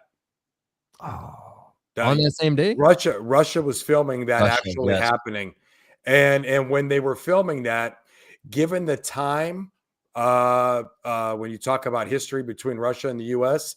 and the fact that it was not a very, I mean, Russia and the U.S. were at, I mean, you think we're at odds now. In the 60s, 70s, and 80s, it was, the Cold War era, and if Russia was able to use that as a ploy against the United States, I think they would have brought all that forward. But do you think that's more of an incentive to fake the moon landing, though, so that we come out on top looking like the superior country? 100%. Absolutely. But if they could have proved it, they would have. But Russia would have, if Russia was filming like they say they were, and that's why we were able to see that with those astronauts on the moon. Why wouldn't Russia bring that forward to the rest of the world, showing that America is fake and what they are bringing to the Here's a very real question right here. Okay, we went there. When did we go there? Like the 60s or the 70s? 1969. 69. Why have we not been there yet to this day? No, well, we've been there. We just haven't. We Why as haven't we humans landed? haven't been there. Our technology has advanced tenfold. Why have we not landed back? They're supposedly planning out a trip right now where they're supposed to go to the moon, and then they're supposed to have their first communication. I don't want to. Why have we not been there since then? They're saying there's nothing there. So why not just go back over there? Just to go? I mean, I think it's the resources, dude. Why have we not? Why have we not? We have. I don't know. I feel like if we go there again, I don't know. I think chancing the idea of a human being going through that what is it, the radiation belt that there is around us that could potentially kill a human being. What's the point of doing that? I mean, we set a monkey out there and they came back. I think they died. I think it died. I think the dog died too, honestly. I didn't even know about the dog. Yeah, I think it was. I think it was a screeching chimpanzee they sent. I can't be 100% sure. Was it grifting though? Was it grifting? No, it wasn't a war grift. Was it not on the way out there? Was it grifting? No, white guy. There was one white guy that told me about it. I didn't realize he was actually Honduran. Sure He's actually Honduran, but yeah, I think it was Honduran, but. Well played, are you sure? Well played. Yeah, I'm not sure, allegedly, but you know what else? And I cannot remember what they call this rock. Whatever they call the rock on the moon. I thought that one of the astronauts brought back rock from the moon. Now, do we know that it was rock from the moon? We don't. That. I've seen that rock actually. What's it called? What's that rock called? I don't even know. The family and I went to the NASA Space Center when we went to Houston a couple trips back, but it was pretty cool to see all the equipment that they used. I mean, I wouldn't say that it could potentially survive out there, but I think it would be able to be used for a little bit, Dude, what you should look up, David, is try to find the images that are identical. So I would type in something in Google like Devon's Island / moon landing images, and it will pull up like a side by side, and they are identical. It's the rock formation. Right, it just looks like it has a filter on it, honestly. Oh yeah, and that's what they always say, because Mars really isn't red. Supposedly it's like a grayish color, but I think that there's also two sides of Mars. But I'm talking about the moon, but not the Mars. But that's what I'm saying though. Like, I don't think that they're comparing it to the moon. They're comparing it to Mars. Wait, do I keep saying Mars? No, you keep on saying the moon, but I'm pretty sure that they're saying that they're using it for Mars as like equipment. They do. They use it for research. Right? Oh, I see what you're saying. But why are we publishing images that are trying to show that that's the moon, but in reality it's Devon's Island or whatever? If they're probably trying to hide this shit, to be honest. I mean, it should be front page because it's very evident. This is just the other day. What is this? This is the first moon landing, the moment that changed humanity. Oh yeah, that looks extremely AI. Yeah, it might just be the story. Yeah. That looks like attention. That looks like grifting. To be honest, that looks like a grifter. It really did. Yeah, I don't know. I mean, what I do know is that if Right. you want to talk about how Mars is actually not really red, and there's two parts to Mars. They actually say that Mars was collided with a different planet that was once upon a time behind it or whatever, and that Mars was actually the moon to that planet, and that planet actually crashed into Mars, and that it got Saying stuck that's to it. Mars. Yeah, they're saying that that's Mars Okay, and that's Devon Island. So or I whatever. was so Yeah. I was staying corrected, and you were right, Zorro. But at the same time, why are we saying that it's Mars when it's really Devon Yeah. Island. Well, I don't Raw know. data from Mars, uncalibrated. You Actual know, color, white balance. I Color, mean, yeah. the funny thing is it's difficult to find these images when they should be front page. So it's like, why are we even trying to hide this stuff in the first place? I mean, here we go. This is the rock formation. This is what I'm talking about. Exactly what I'm Same talking rocks, about. yeah. But there's a lot of pictures that are just like this, not just this. And when you have consistency in that, and then it raises suspicion. I'm with you. And so ever since I took that drink, man, my throat's been killing me. Which one? I The guess you better whiskey or drink the- up some or more. The Monaco. This one, Yeah, that whiskey. I burns, downed it. boy. You get a little more edgy when you're buzzing. Yeah, I'm ready to fight. Take it downtown, boy. Let's go. All right, so let's catch up on some of these Mama Sarge comments. Oh, she's Yeah. still on? Okay. Which was very Yeah. interested in our landing on the moon because they wanted to do it first. Yeah, there was the space race. Like, I mean, Yep. when it came down to it, like America won that race, and I think they were going to do whatever it took to win that race. Yeah, but then again, America has to prove no matter what that they are the best. It So- doesn't matter. My kid said, you guys have said 6'7" too many times, so now you need to talk about it. Oh, Hold my. on, bro. We said 6'7" at Who all? said that, Max? I don't know. Come It was either on. Autumn or Max. Oh, I'm not talking about that. I got to deal with that every time I train an athlete. Every time I get to that rep count, I got to make sure I skip over it because they could be in the worst position, just struggling through whatever move they're doing, sweating like crazy. And as soon as they hear 5, they literally smile, regardless of the pain they're in, just waiting for it. And as soon as I do it, they just completely stop. 6'7", 6'7". It's ridiculous.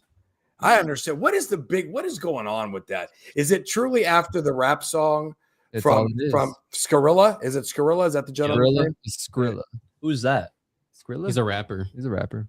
Yeah, he just says it in Skrillex? the song. But Like, wasn't it from a basketball player first? that's a good question. I thought it was off of that song. In all I honesty, thought it was It's all just a about meaning, 6 feet dude. down, 6 feet under, 7 There's- feet apart. There's literally no meaning behind this 6'7" thing. It's just something that somebody decided to do one day, and then it just became a thing. Like, that's it. It's just like the Haktua chick. She got her 15 seconds of fame, and then all of a sudden it's just gone. Yeah. You know? That was a plant. She was a plant. Yeah. All right. So the numbers 6 and 7 have been causing chaos in classrooms Yeah. across the UK. For sure. Um, Funny. Singy songy voice that's been leaving both Yeah. parents and teachers feeling for. Okay, where were you pointing? A Skrilla Skrilla song called Dude. So it Dude. is after that. Yeah. Yep. I don't even know who that is. I think it was referring to how tall he was. Oh, it became linked to a 6'7" basketball player. Called Yep. Oh, it's LaMelo LaMelo. Balls. All right. Soundbite went viral on YouTube and has since been taken over on social media. And there are millions of posts on TikTok that use the hashtag 6'7". Look, next year that shit will be gone. And hopefully No, I don't think so. I You This- don't hope- think so, bro? no, this Ugh. started early this year, Yes. and then it blew up. It blew up even more. blew in up the even summer. more. Yeah. Did you see the video? I don't know what restaurant it is. The guys behind the counter. There's about 800 kids in the front area of the restaurant waiting to order. The one kid orders and he's like, order number 5, and everybody is quiet. Yeah, I've seen that. Everybody's quiet. They all get to the counter. Then he says order number 6, and then and you hear everyone's going, shh, keep it down. And then he's like, and then the dude just like 7, and the whole place, dude. Yeah. You would think they were in a mosh pit at a you name it, whatever concert. That one. I mean, it place just erupts. Have you over- seen the one where they're at the basketball game and Yeah. The score finishes out 67. no, Yeah. but it's a 3-point. It was a 3-point foul. Yeah, so yeah. it was the and it was UConn basketball, women's. right? Yeah. It was women. I don't recall exactly who was playing, but I it's think it was UConn women. And basketball, and she had to hit all 3 of the free throws, and she hit all 3 And of she them. hit all of them. You better And hit all 3 to be able to get 6-7 on that board. The Like- kids were going crazy. Yeah, it was funny.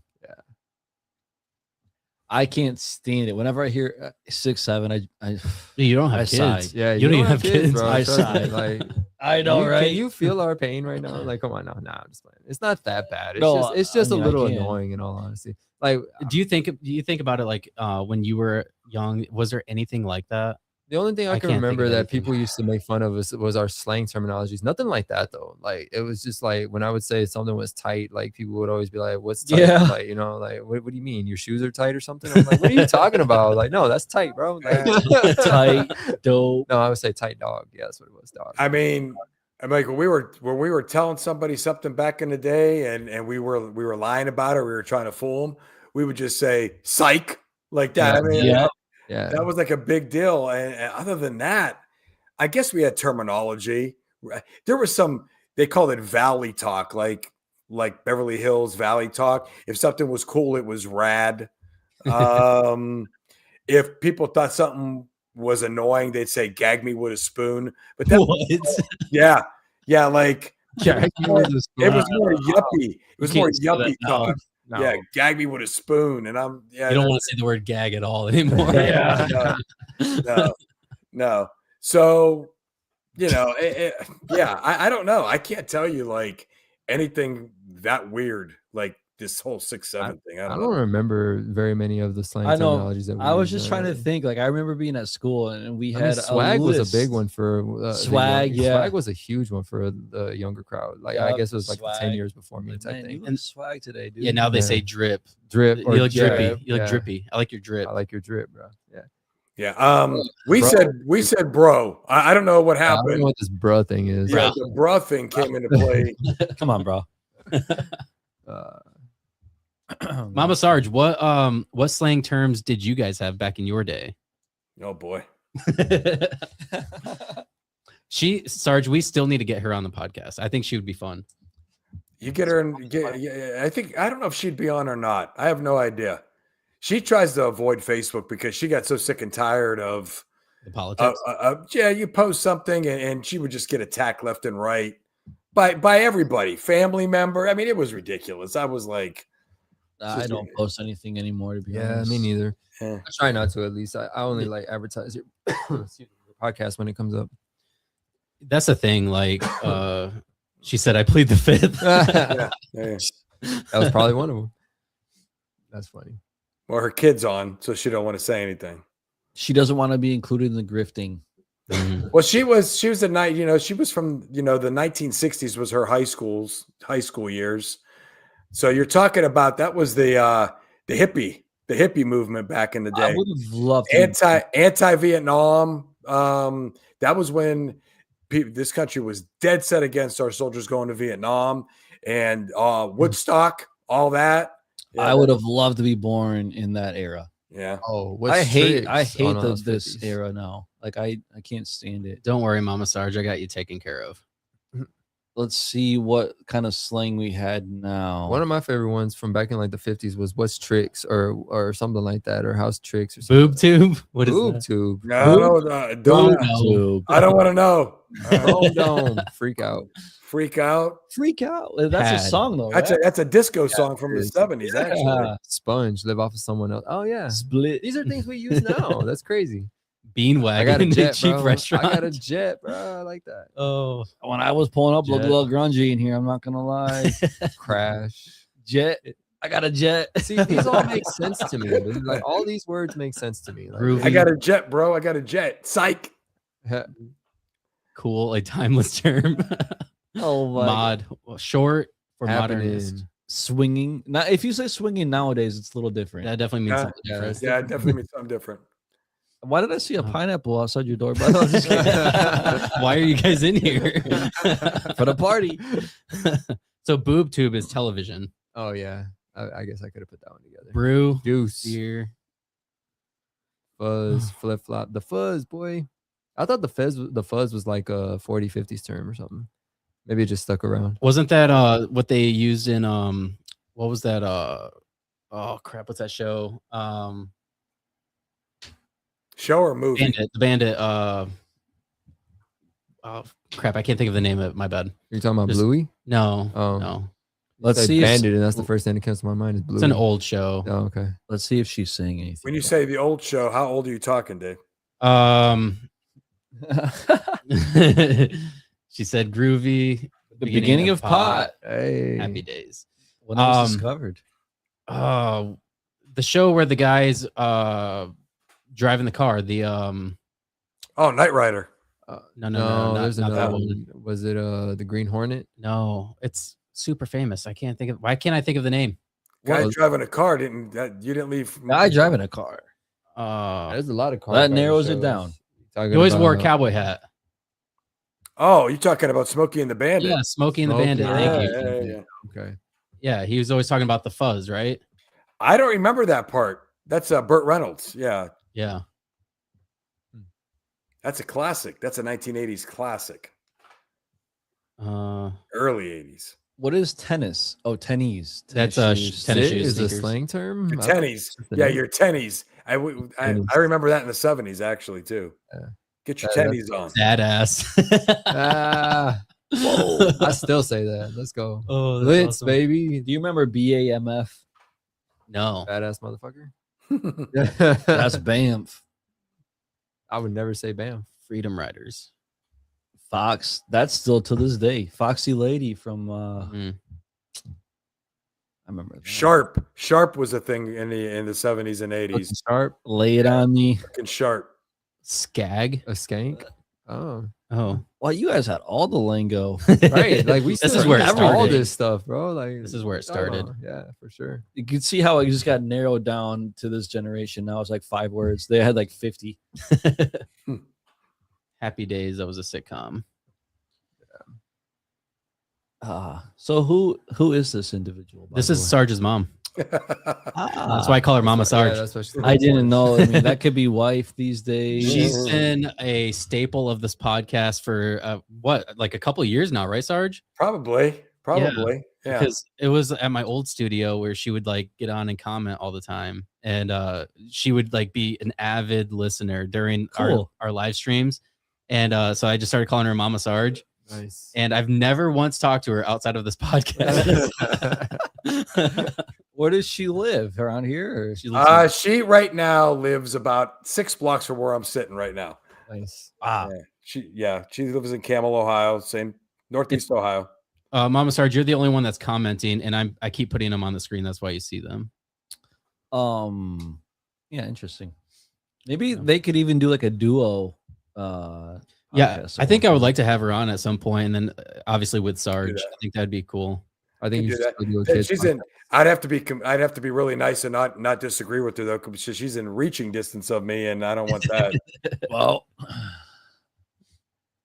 Yeah, I think you should still do a podcast with the kids. That'd be kind of cool. I was actually talking to my kids about that, Really? and they like that idea. Well, at least my son does. My daughter wants nothing to do with the glam. She doesn't want to be in the cameras. okay. Okay. But I think that it would be a good idea because I thought about it, but I'm like, how do you do that with like other kids? Because like you'd have to get the consent from the parents to be able to do it. Well, I mean, it would be our kids, But- I would think at least. Right. Yeah. No, absolutely. I think it'd be cool to like maybe talk about, I don't know, like some of the Things happening in Things, school yeah. or like just things. I don't know.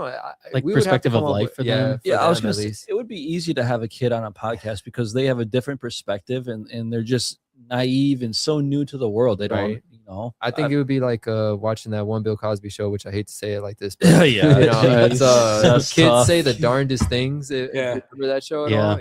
Yeah. Well, you're just pointing out a show that was a classic that a lot of people know about. It has nothing to do with the fact that Oh, people talk about Fat Mhm. Albert. We're not talking about the fact that the gentleman who started Fat Albert happens to be the guy who did what he did. I mean, the Cosby Show was a huge '80s sitcom. I never missed the Cosby Show. yeah. That was one of our. Love That's that still show. one of my favorite shows. Has nothing to do with. I understand that I understand who Heathcliff Huxtable is, unfortunately, but you can't take away from the show what it meant. Correct. So, I No, agree. I'm with you. Yeah, for sure. I agree. Yeah, it was for sure a staple of society at the time. yeah. Rest in peace, Malcolm. Yeah, how about that? That was That was horrible. crazy. Him. Who else died that year? It was him, Ozzy. It was this year, wasn't it? Yeah. It was Was it him, this year? Ozzy, There's been a lot. and Hulk Hogan, and Oh, that was a sad one. yeah. And then there was somebody else that died this year too. I can't remember who it was. There's been a lot. It was a singer. Robert Redford. That's a classic actor right there. And then there was the gentleman who he composed a lot of music in the 80s. No singing, just nothing but like the Love Boat songs, or just TV shows where the beginning score is always just music. He was a big composer. But So Brian Wilson, Diane Ladd, Julian McMahon, David Lynch, Roberta Flack, D'Angelo, and Giorgio Armani. Really? Yeah. He died? Wow. I didn't know that. Giorgio Armani. He's the one that does colognes. Actually, I'm wearing his cologne right now. This was a sad one. It smells like shit. Yeah. I'm just kidding. Yeah. very sad. That was very sad, that run right there. Trump's response to that. Did you Not cool. Oh, to which Not one? cool. Yeah. to Rob Reiner's death? What did he say? Oh my God. You haven't heard about that? No, Here, let me I'm pull not. that up because that's crazy. Absolutely not cool, in my opinion. And I'm just being very transparent. I agree with a lot of policies that this administration has. I don't agree with all of them. I don't sit here and jump far right. I try to stay in the middle. And this is one time for sure of several that I think he is way out of line. This was way out of line. Yeah, I agree. Well, it just shows, actions speak louder than words. And here we are. Let me find the quote. It is quite long. I remember. But still, and I go wasn't up, for go up. Trump nor against the presidency up until maybe the last 6 months. And they really dropped the ball. I don't know. If you ask him, he would say that gas prices are lower, egg prices are down, jobs are up. Yeah, but they didn't report the job report for November nor October. Right. Because the government was shut down, and then December comes out and it's wow, it's amazing. Yeah, Okay, because well, he what gave it happened back all the jobs. No, it's because they're hiding data. Oh yeah, that makes sense. If you're down let's say you're down 1% that you don't report, and then the next month comes out and you're up 3%. Dude, I can't find the response. That's fishy. Well, I'll tell you. What did it say at the bottom? I wasn't a fan at all. Oh, wait, where are you looking? Right there. I wasn't a fan at all. Trump said later. Yeah, but that's not He was what a he posted. deranged. He was a deranged something. What did he say? He's right here. It's right here. Let me share it to my screen. Hold on.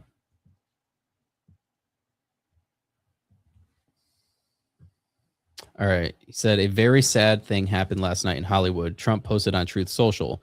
Rob Reiner, a tortured and struggling but once very talented movie director and comedy star, has passed away, together with his wife, Michelle, reportedly due to the anger he caused others through his massive, unyielding, and incurable affliction with a mind-crippling disease known as Trump derangement syndrome, Shut up. sometimes referred to as TDS. He was known to have driven people crazy by his raging obsession of Donald J. Trump, with his obvious paranoia reaching new heights as the Trump administration surpassed all goals and expectations of greatness, and with the golden age of America upon us, perhaps like never before. May Rob and Michelle rest in peace. And Michelle? Yeah, they both Jeez. died. Oh, they both. And it was died? wasn't. Hey, Their eldest son. Their eldest son stabbed both of them, allegedly. Oh, I wow. guess you have to say allegedly until it's Until proven in a court of law. But Well, he's trying to claim insanity so he can get, I don't want to say expunged from his charges, but so he can just get put into a psych ward for the rest of his life. he's instead of going to prison. definitely not. He's been dealing with a lot of mental issues for years and years, and I believe over the last, I don't know how many years, how many decades, he's been in and out, if I'm not mistaken, of 18 different mental institutions. So he's dealing. That's okay.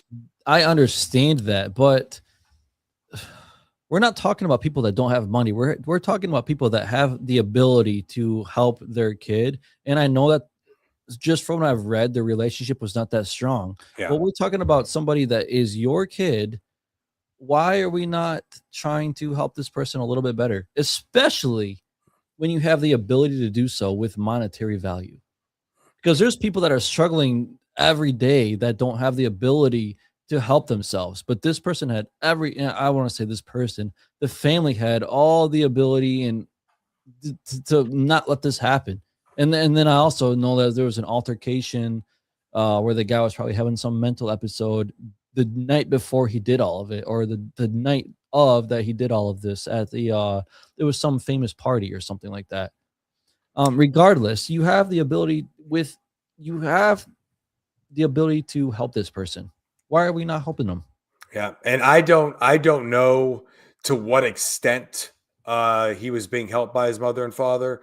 I don't know if there was these 18 different institutions that he was a part of.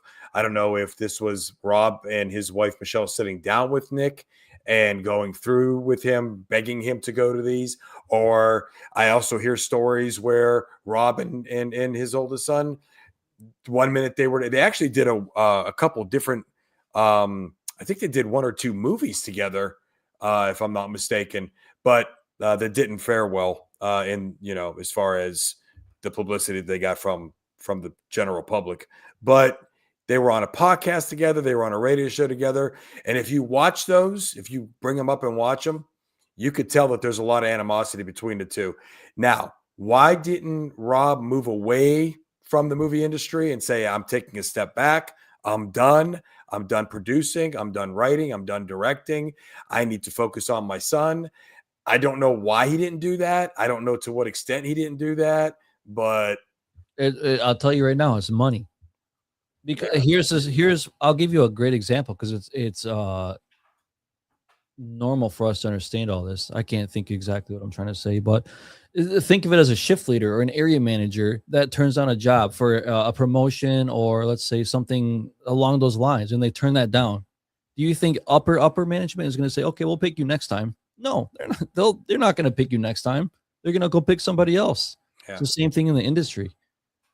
It's just how it is in this day and age. So It's unfortunate. Yeah, it's unfortunate because you see this happen a lot in mainstream Hollywood, and when it comes to famous musicians, directors, politicians, the children. There's always the one child that for some reason they kind of like try to keep off to the side because it can ruin their public image. I hope that wasn't the case when it comes. I have a feeling it's all going to come out in this case, in this trial, but. I personally loved Rob Reiner. I really did. He had his own opinion from a political standpoint. That's not my problem. Some people lose their minds in this country just because somebody has a different public political opinion than you do. I just looked at him as an artist and what he was able to bring to the movie screen. But as a father, I would literally walk away from everything, and that's just me. I don't know. I don't know why he didn't. Especially what was their net worth? I'm sure it was in. I Quite don't a even lot. know who this person. I don't even know who the Reiners are, to be honest. But I'm just because of it was such a big deal. I'm guessing their net worth was north of 100 million. Why? Yeah, exactly. In your exactly what you just said. Why not step away for a year or two and fix your family and then come back? Yeah, he was a huge actor on a sitcom in the 70s that was probably one of the top Wall sitcoms. Street. He was in Stand By Me. He was on Stand By Me. What? He wrote and directed Stand By Me. Okay. I just watched that recently. A Few Good Men. He directed A Few Good Men with Tom Cruise and Jack Nicholson. So we're talking 7, 8, maybe 9-figure net worth. Do you guys know that movie? Few Good Men. Oh yeah, I've heard of it. I've seen it a couple times. Jack Nicholson and Tom Cruise. You can't handle the truth, right? Yeah, Okay. he directed it. Yeah, that's cool. So he's been around. I mean, he's been in Hollywood for a while. He played Archie Bunker's son-in-law in All in the Family, a sitcom in the 70s. Huh. Yeah, sad story. Wow. Yeah, wow, lots of movies. Oh yeah. Wolf of Wall Street, you know, the first one that pops up. That was one of the best movies of all time. I agree. My favorite. I wouldn't say that it'd be the best movie of all time, but definitely one of the top 5. I would say top 10 maybe, but yeah. Yeah, in my personal preference, that's a top 5 movie for me. I would Yeah. say even top 2, top 2, 1. top 3. It's because you like Wall Street. You like you like the stock market. Yeah. So you, But I think you appreciate it. Regardless of it being about the stock market, I think that movie has a huge message about, you know, coming from the bottom and making it to the top. Like the dude worked so hard to get to where. Well, I don't know if he really did, but like, Have you ever followed that guy on social media? the actual dude. Yeah, the actual No, I guy. have not. He's an interesting follow. Is he? Yeah, he Oh, talks a lot. Jordan About, Belfort. yeah, he talks a lot about everything that happened in the movie. Grifter. Jordan Belfort is a scumbag, I'll tell you. But Yeah, he is. But he's very it's- smart. Yes, He's very smart. He's manipulative. Yep. And also heartwarming. I'll say, you know, he knows how to manipulate, and I mean, that's what Wolf of Wall Street is gaining trust to manipulate you. To And spend your then- money. Yeah. Well, I mean, yeah, I'm not going to get into it. But One of his best roles. Wow, how did I just lose the name of the actor? Leonardo DiCaprio. Leonardo DiCaprio. Holy cow, did I go blank on that one? It also teaches you that when you're taking any type of recreational drug, you should give it a minute before you take any more. You live and learn. Dude, that was One the best scene ever. One of the most classic scenes I've ever witnessed. Yes, he cinema was an history. amazing dude. I don't know how he pulled that scene off, but he did so great with it. He did. For real. He did. That was fantastic, especially when, and I don't think I'm ruining it for anybody, but especially when he didn't realize what he thought and perceived as a slow drive home was not that. That was It fantastic. was a slow, clean, precise drive home. Yeah, boom. Great. That Lamborghini was screwed. Oh, that's another thing Miss Sarge brought up is the son was also homeless, but the parents gave him a house to live in. He so claimed was to be not homeless. He claimed to be homeless. Yes. Yeah, exactly. Mhm. I mean, I don't care. I'm gonna guess that they were probably worth at least $50 to $200 million net worth. When you have that type of money, I don't know. I just don't agree. You can help somebody with that type of money. For sure. Yeah, I mean you can, but they again need to want the help. It's also not even about the money. Sometimes it's just about the heart. No, I agree with what you just said, Dave. It's not really about like, you know, people not being able to be there for you or anything. 150 million. 200 million. I mean, look, $200 million. Yeah, $200 million. That's crazy. 200 million. We're looking at I 9 figure. Yeah, I believe, you know, you have to remember this when it comes to mental health. If you don't want the help, I don't know at what point most people, no, I don't say most people. Some people will say you never stop when it comes to your child. But other people will say if you feel after, I don't know how old Nick is, but if you feel after 40 years that you literally just cannot, you've taken every avenue and the child just does not want help well into his adulthood. I don't know at what point you just are exhausted as a parent and say, what more am I supposed to do here? Yeah, I don't know. So, I mean, I just think it's a lack of chemistry, communication, being there for your kid. You know, Well, I mean, you can't really just say that because you have parents that are like always there for their kids and they'll do whatever they need to do for them, but the kid just ends up going on their own path. You know? I was in the agree. sauna. I think it was last week, and I was listening to this one guy talk. I have no idea who he was, but he's an Indian guy, and are you sure about that? 100%. Okay. nothing's ever 100%. But you know, they're big on family, and they're big on like allowing their family to live with them. Right. And I don't know anything about this guy other than he's rich because he said he had a guest house, and That's a culture thing. and he was talking about how when he was into his 30s, his dad like told him, "You're not moving out." He's like, "I want to move out and live with my girlfriend." And he's like, "No, you don't. You're living with me." No, that's a culture thing. It's a culture thing. But then his son, he's like, somehow it got brought up. Somebody else mentioned, you know, like I'm okay with like my kids living with me unless they're not doing anything with themselves. Then they need to figure it out. Right. And he's like, "No, I don't care." He's like, I will never kick my kid out. He's like, I'll always allow my children to I stay won't with kick me. my kid out or let them And he's leave. like, damn. yeah, I agree with that. He's like, but you know, he has to be going to school or have a job or something. And he's like, no, he's like, even then I'll just allow him to stay with me. See, that's And just so- enabling someone to just like live a life of whatever way that they want to. You know what I mean? I don't know how I agree with that. There's multiple ends to that story, I guess. But the culture thing is and I'm assuming a lot here, but there's a lot of cultures that are overseas that they stay together as a family until they're married, and then once they get married, then they Yep. go buy their own property. Right. That's just how it is. That's how they were brought up. And I mean, shoot, if I could do that, I would.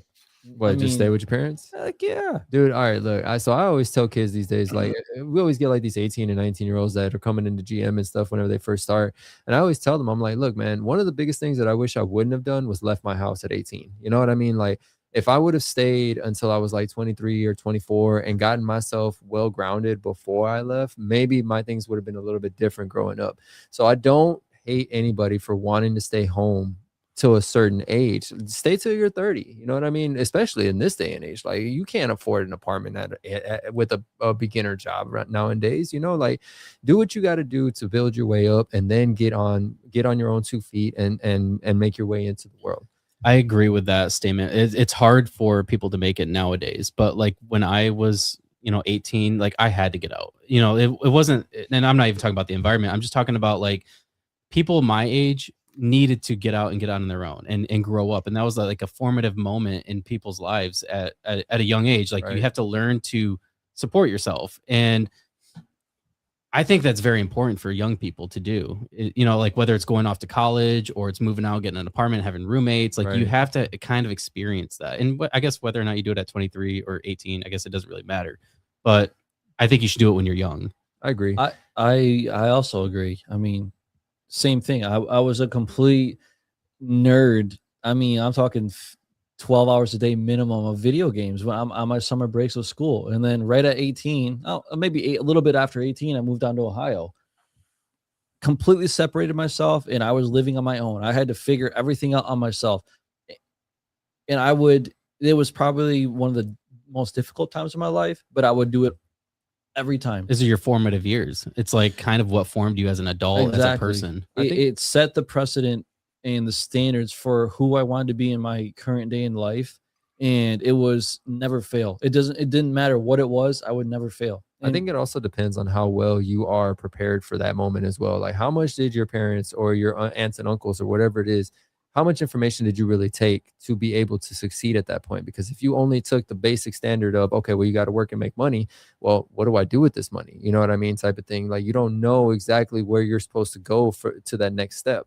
I'm not going to say that I didn't have 100% guidance, but I didn't have like the full guidance that I wish that I could have had, like, I mean, it was great in the end, but like it turned out okay in the end is what I'm trying to say. But like in the beginning, it was kind of hard because I didn't know what the first steps were, But I think that's important, like obviously you're going to make mistakes when you're young. Like I remember when I first moved out, I was hanging around like the potheads, like people that I knew were just going nowhere in life. Bad news. Unfortunately, one of my good friends who that I hung out with all the time, he ended up dying because that's the kind of lifestyle he lived.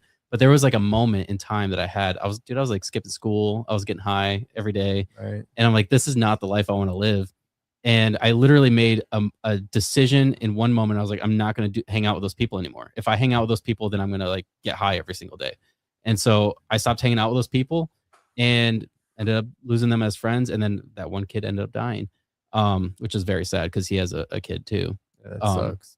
But, it's like, I think that's kind of you need those moments in time. You need to have that experience, I think, in order to grow. For sure. Yeah. How did that change your direction in life when you separated yourself from those people? That moment changed everything. I think. How old were you? 18. No, 17. 17. I moved out when I was 17. But I was 17 when I made that moment. I literally had like probably 6 months of just like living unruly. And eventually I was like, this is not the kind of, like, I'm going to go nowhere in life if I continue to live this way. It's crazy that you say that part for yourself, because that's exactly how it was for me whenever I decided to stay here in Michigan. It was like because I was living my life in Texas, and in Houston, I was living a great life. It was fun, you know what I mean? But that's all it was. It was fun. I didn't have anything that was actually working out for me. So whenever it was either go home or stay, I decided to stay. And because I decided to stay and separate myself from that part of my life, I ended up actually moving forward with my life versus being stuck in one place. Who knows? I could have been dead, in jail, or locked up. You know, I'm upset, or you know, a drug addict somewhere. Yeah. Because I did go through my phases. You know, everybody does at some point. You know. Well, everybody has that switch between having fun in your adult life. At some point, I would say a good portion of everybody in the world has that switch where they flip it from off to on. That's like, okay, at what point do I become an adult? And how do I progress? Well, the most unfortunate in that scenario is somebody that has kids and they still don't know, and they're still working that out. That's kids having kids, man. It You know, really like, is. it really Exactly. is. That's a good, extremely good way of putting it. It's your bad decisions. Yeah. I'll say. I Like, mean, I don't know. And we can't say that everybody had, you know, I mean, there's unfortunate events where people ended up having kids because, you know, of unfortunate events, right? But like it is, there are those people that do decide to make those choices and not think about the things that come with it, you know, and that's the part that's something that a lot of people need to think Flip about. the switch. Flip the switch. At that point, that's where you need to flip that switch. Like, you don't have a choice anymore. At that point, you are responsible for somebody's life, and at this moment now. So yeah, flip that switch for sure. I was just talking about this the other day, and I remember bringing my daughter home. Somebody asked me how if I was scared when I had kids, and I was like, well, I was scared with my daughter because, dude, you don't have kids, so you don't understand. But like, that drive home is the scariest moment. Like, you're literally driving on the highway. I was driving on the highway with a baby, with a baby in the back seat. And dude, she's like this tiny, Right. and all the cars are flying by me, and I'm like, slow down. and I'm driving like 65 on the highway, and I'm like, oh my gosh, like that was probably the Baby safest on drive board. home. baby on board in the back, caution. I love it. Yep. I get it. But it changes you. Having kids changes you. It changes your perspective of life. At least it did for It me. should, you know what I mean? Yeah. Yeah, for sure. And if it doesn't, then there's something wrong with you. Like, I mean, I'm not gonna say that there's something wrong with you. It just means that you just haven't actually flipped that switch, like you would say. I mean, that's like the best way to say it. No, honestly. Yeah, the I- priorities are not and- straight. Yeah. I just want to say that I don't have kids of my own, but I was in a relationship with a lady who had two people. Two children. Obviously, the whiskey is Children. children for me right now. Yeah, two young kids. Justin's really good with kids. He's been around my So- kids. He treats them really well. Yeah, believe it. I'm like- very good like with an kids. uncle. Yeah, I'm very good with kids. I'm a good mentor. I'm a good teacher. I'm soft when need be. 99% of the time, I don't care about your feelings or emotions, but when kids are involved, yes, I do, because they need that love and that encouragement and that confidence to build them up, to show them what type of person they can be. And I think that's the strongest thing you can do for a kid, is give them confidence, because confidence leads to so many alleys that are positive. Yeah, it makes you feel good. It makes you it's a huge influence. When people build you up, if you tear somebody down, that's like, like you see it so many times with people that are, abused and neglected. Yep. They're like, oh, my dad said I'd never be anything, or my parents did this to me, my parents did that to me, and it impacts the rest of their life. But somebody who was a positive influence and said, wow, you're really good, I believe in you, like, Exactly. that speaks volumes. Yeah. And that's exactly what a coach is, right, Tony? That's what a coach does. Yeah, I got it to a point here where I was feeling like I was like, I'm kind of interested in what these guys are saying. I'm just going to listen in. I'm just going to listen in on the podcast, and just happen to be here at the same time. I tell people this all the time. In the 22 or 23 years that I've been training and coaching, conditioning athletes, the mental side of it is probably 80% of it. The physicality of it is probably 20%. All of it: agility, strength, endurance, core strength, stability, balance, all that stuff is important. But to be able to build them up mentally takes a lot of it takes a lot to be able to do that, because you're trying to shape their mind. Because if you can't shape their mind, all that other stuff just goes away. And it's not like you you're don't care about grooming. that.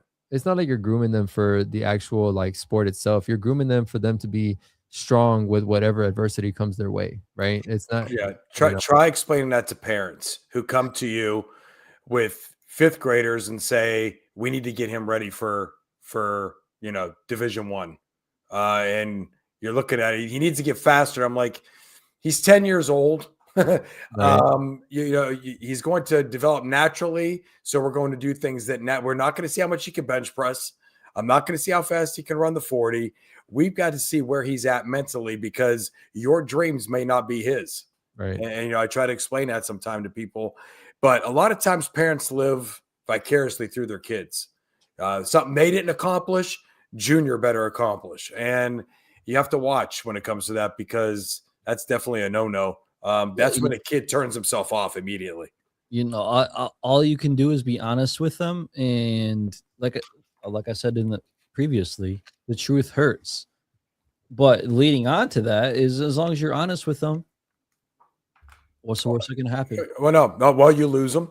I've lost clients based on that, and that's the way it goes. I've also had clients that have stuck with me for 7-8 years. One young man was with me from 8 years old till he was 21, and now his sister's with me. So I mean, Exactly. You get those, and then you get the ones that they get mad because they don't want to hear it. Your child's uncoachable because you're running out on the field when I'm training him, and you're yelling at him, and then I lose him because the whole time that I'm talking to him, he's side eyeing you because he's nervous rather than listening to what I'm saying. You know what? At that point, I guess a good example is when I would sell cars. I was very honest. I sold cars right before I worked at GM, and then GM called me, so I started at GM. But when I sold cars, I was very honest with people. I said, "Hey, look, you don't want to buy this car because so and so is wrong with the vehicle. Okay, no problem. We'll go somewhere else. See ya." I was honest with them, and I felt good about it. I said, "Hey, look, you don't want this," and sure enough, they come back a couple of weeks later. "Hey, you were honest with us. We want to work with you again." Or you lose them. Who cares? If you lost them, It's part of the game. Yeah, I was gonna say, part of it is what it is, but at least you were honest up front. I would rather be honest with somebody than not be honest with them and mislead them than lie to them and be deceiving and so forth than to keep them. Whatever. I don't know. Right. Well, every single successful person has failed miserably before they have succeeded. So you don't always see the failure part, but another one of my favorite quotes is "Losing is learning." What do you lose? Or I'm sorry. What do you learn from your losses? Yeah. Very true. Two of my favorite quotes. What do you gain from losing? And so, when you lose, do you look back at it and see what you really lost? Are you mad about your loss, or are you going to learn from it? What is it? So that's how I live my life. Every time I would lose a match, again, I was a huge nerd, so I would play Call of Duty professionally, and when I lost a match, I was mad. Yeah, I was mad, but I would look back at it. What can I do differently to beat the next person? And I was amazing at my hiatus. I don't think anybody in the world could have beat me at Call of Duty because and you can quote me on that. I don't think anybody could have beat me back in the day because I always learned from my losses, and I learned my opponent and so forth, strategies and so forth. But I carried that on to everything in my life. Really, it was like a discipline. Yeah, For sure. Yeah, we've talked about that before. When you learn to be disciplined in that manner, it kind of applies to the rest of your life and everything you do. Another thing, my boss in Ohio, I worked for him for 3 years or so. He said, "You do things right the first time. You don't have to do them again." My dad used to tell me that. He used to hate it. It's called the drift theory. I hated it The too, drift dude. theory, boy. It was the stupidest thing too. It was like, did you do this? And I'm like, no. Like, did you take all of the back when I worked at the pizza shop and I was just an insider, I had a green shirt on and have a black shirt. I wasn't a manager. I was a green shirt. He's like, "Hey, did you take all the bins out and clean the water underneath under the food table?" "No, we'll do that tomorrow." "No, you're going to go and do it right now." Go do it right now. We close at 10. It's like 10:30. Like, go do it right now. Turn the tables off and go do it. I'm like, I guess I gotta I'll do go it. do right. it. Yeah, And we used so do it right the first time. Yeah, we used to use that same theory in a couple restaurants that I worked at. It was called the drift theory. Like it starts it. I thought you said it, grift at nah. first. Nah, That's a different theory. yeah, for sure.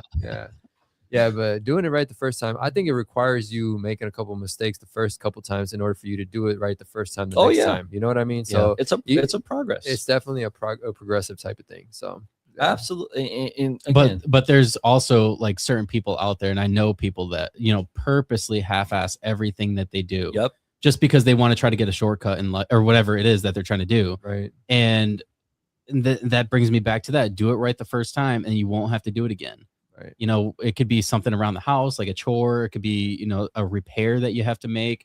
You know, if you just, we see it all the time at work, right? When they just patch something and then it breaks down, like a bigger breakdown happens due to it. Yeah, on the It's like, tools. Yeah, do it right the first time and you won't have to do it again. right. And if you know, because if you know how to do it, then do it right. You know, like Right. that's The problem with what the example you're giving, Dave, is if you do it right the first time at that particular facility, meaning for that particular company. So any facility that's related to that company, that means you have to stop the line in order to do it the right way. And if you have to do that, that costs money. And if we can only make 15 billion that year instead of 16 billion, then I mean, what do you expect the higher ups in that company to do? Only bringing home 30 million apiece. So we don't want to do that. We don't want that to happen. well, their stock's at an all-time high as of, I don't know, a couple days ago. I follow them. again.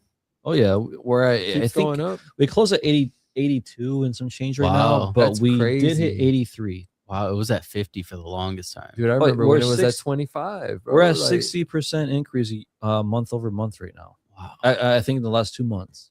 They're projecting 13 billion in profit, earnings before interest and taxes this year, and that's going to be down what, about $1.5 billion from last year. And so they're going to call it a loss, and people are going to feel for them, and they're going to blame it on us, the laborers, taking all that money from them. Oh yeah, it's not whatever. the choices that you made to get us the parts that we needed, right? Like no, it was us that puts the parts that you give us to put them on there that messed it up, right? No, That's what only 13.1 billion this year. Is that what you're going for? That's what I'm assuming. That's my guess. I thought. That's my guess.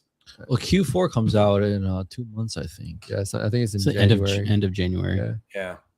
But their last, I mean, you can look at the stock itself. It's rocketed in the last couple months. I think it's a behind the doors deal that we have not heard of yet regarding EV or. Oh, I could tell you this. This is what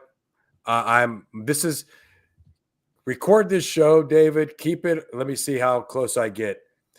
From my understanding, General Motors is partnering with Samsung, which is, I believe, another company in South Korea. Now, I was just about to say something like that. Yeah, General Motors is also partnering as we speak with LG, which is Samsung's largest competitor. So they're in bed with both companies out of South Korea. Now, LG and General Motors is what created Ultium cells. I know up there, right behind you guys, that building is just LG now, isn't it? Because GM is out of that. LG bought GM out. I have a feeling that's going to happen here in Lordstown, Ohio, too. I have a feeling by the time we go back that's already going to be in the works, where GM is going to slowly move away from LG and completely go with Samsung in order to develop a new technology when it comes to EV battery. Where that leaves Ultium cell workers that are General Motors workers, because that's what we are. Where that leaves us, hopefully me retiring, but all these other people, they're going to probably have to scatter in every different direction into production plants and wherever Samsung GM facilities are going to be built. I know in Spring Hill, they just tore down half that plant in Spring Hill that they just built 4 years ago and are redoing the whole thing now for 2 different types of new EV technology. Yeah, I used to work at Spring Hill, and their technology and their investments into that plant is crazy. They have so much technology in that plant, but they're not producing the volume that they need for the investments to pay them back. So they're going to put something in that plant that makes money. Well, not only that though. I'm talking about the Ultium Cells plant that's directly behind it. Yep, it's identical to the plant that we have in Delta here. Yeah. Actually, they're like literally identical blueprints. Yeah. Huge, massive plants. So there's a lot going on with EV. Even in Lordstown, the General Motors plant that I worked at in Lordstown that has had 2 or 3 different owners now since GM closed it down, and that's how I ended up in Lansing. They are looking at turning this into an AI data center down here. And there's a lot of pushback right now from the city of Lordstown, from the village of Lordstown, I should say, and the council members. They voted 6-0 not to what's the word I'm looking for when you have to, if you're going to put an AI data center in, you have to develop first a data center. Yeah. Well, because of the environmental problems that are quote unquote that come with that, they're fighting it. However, General Motors all over the country right now. Yeah, General Motors is going to win that battle. When it comes to litigation, I don't think the village of Lordstown is going to be able to keep up money-wise with the legal teams that General Motors is going to put in front of it, and eventually they're going to have to give in. Yeah, unfortunately, you guys just don't have the power to fight back. But that's been a problem. I think in Missouri and Colorado, they tried to open up these huge data centers for not anything related to automotive industry, but more so computer industry, where they would build these chips, and the towns and the cities fought back, and those were pushed back. But I think in I don't want to say small towns, but like smaller towns like Lordstown, you guys just don't have the manpower, literally the manpower, to fight back on the big three like that. Like they're going to do what they want. No, I think the Lordstown facility itself, it's such a large facility. It's actually going to look like a shopping mall where you're going to have AI centers, huge, and then all the suppliers are going to be under the same roof. Yeah, so you're going to have all your components for one thing over here, all your components from another company, or you're going to have 5 different companies under one roof developing these AI systems. And I think that's yeah. So well, it is the AI race now, right? Like that's what the whole thing is. I think AI had its boom, and I think I think it's just getting started. I think it's going to fall off here. I bet you by 2028, AI is no longer as dominant as it is now, and I think that quantum computing is going to take over AI, like the super computers. I mean, you need quantum computing to create a super strong AI, though, right? Or a super smart AI. I'm pretty sure. So, like, if you're as far as quantum, what we already have the technology for the AI. I mean, who is it? I think there's some country overseas that already has AI on their board. Was that you telling me that? Who? They already have inducted an actual AI. It's not a real person onto their board. It's like into the UN or whatever. Was that you telling me about that? I sure did. Yeah, they have it's crazy because they'll ask it questions about what they should do and whatnot, and because it's non-bipartisan, like it doesn't have anything to gain. It's unbiased. Yeah, exactly. It doesn't have anything to gain. Whenever you ask it questions about what they should do in society, they actually take its advice most of the time. Have you heard about this, Dave? No, I have not. They actually added on an AI into the UN. And I'm not sure what it represents. I think it just represents humanity or something like that. What I was getting at is you can only make AI so advanced where you just need to have the computing. I don't know. There's some stocks that I follow that reflect that. It's interesting tying something we were talking about. That one. Tying something that we were talking about earlier with Will Smith. And one of his movies, was it I, Robot? What was the movie with Will Smith when literally AI took over and the robots were literally had their own personality? Yeah, I, Robot. I, Robot? Yeah. I mean, that was a scary movie, and that was before its time. I mean, that movie was way before its time. It's crazy that you're not finding anything on this. I swear. No. Yeah. United Nations and artificial intelligence. Yeah, see, and it's not going to show it to you. Gen AI in the state government, AI for local government, artificial intelligence. No, it even has a name, dude.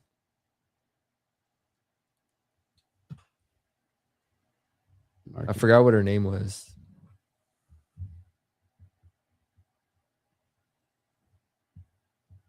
See if I can find the video. I'm definitely not well versed in this. I'm definitely on your side though, Sarge. I mean, even if whenever you think about the movie Eagle Eye with what's that guy's name from Transformers, Shia LaBeouf.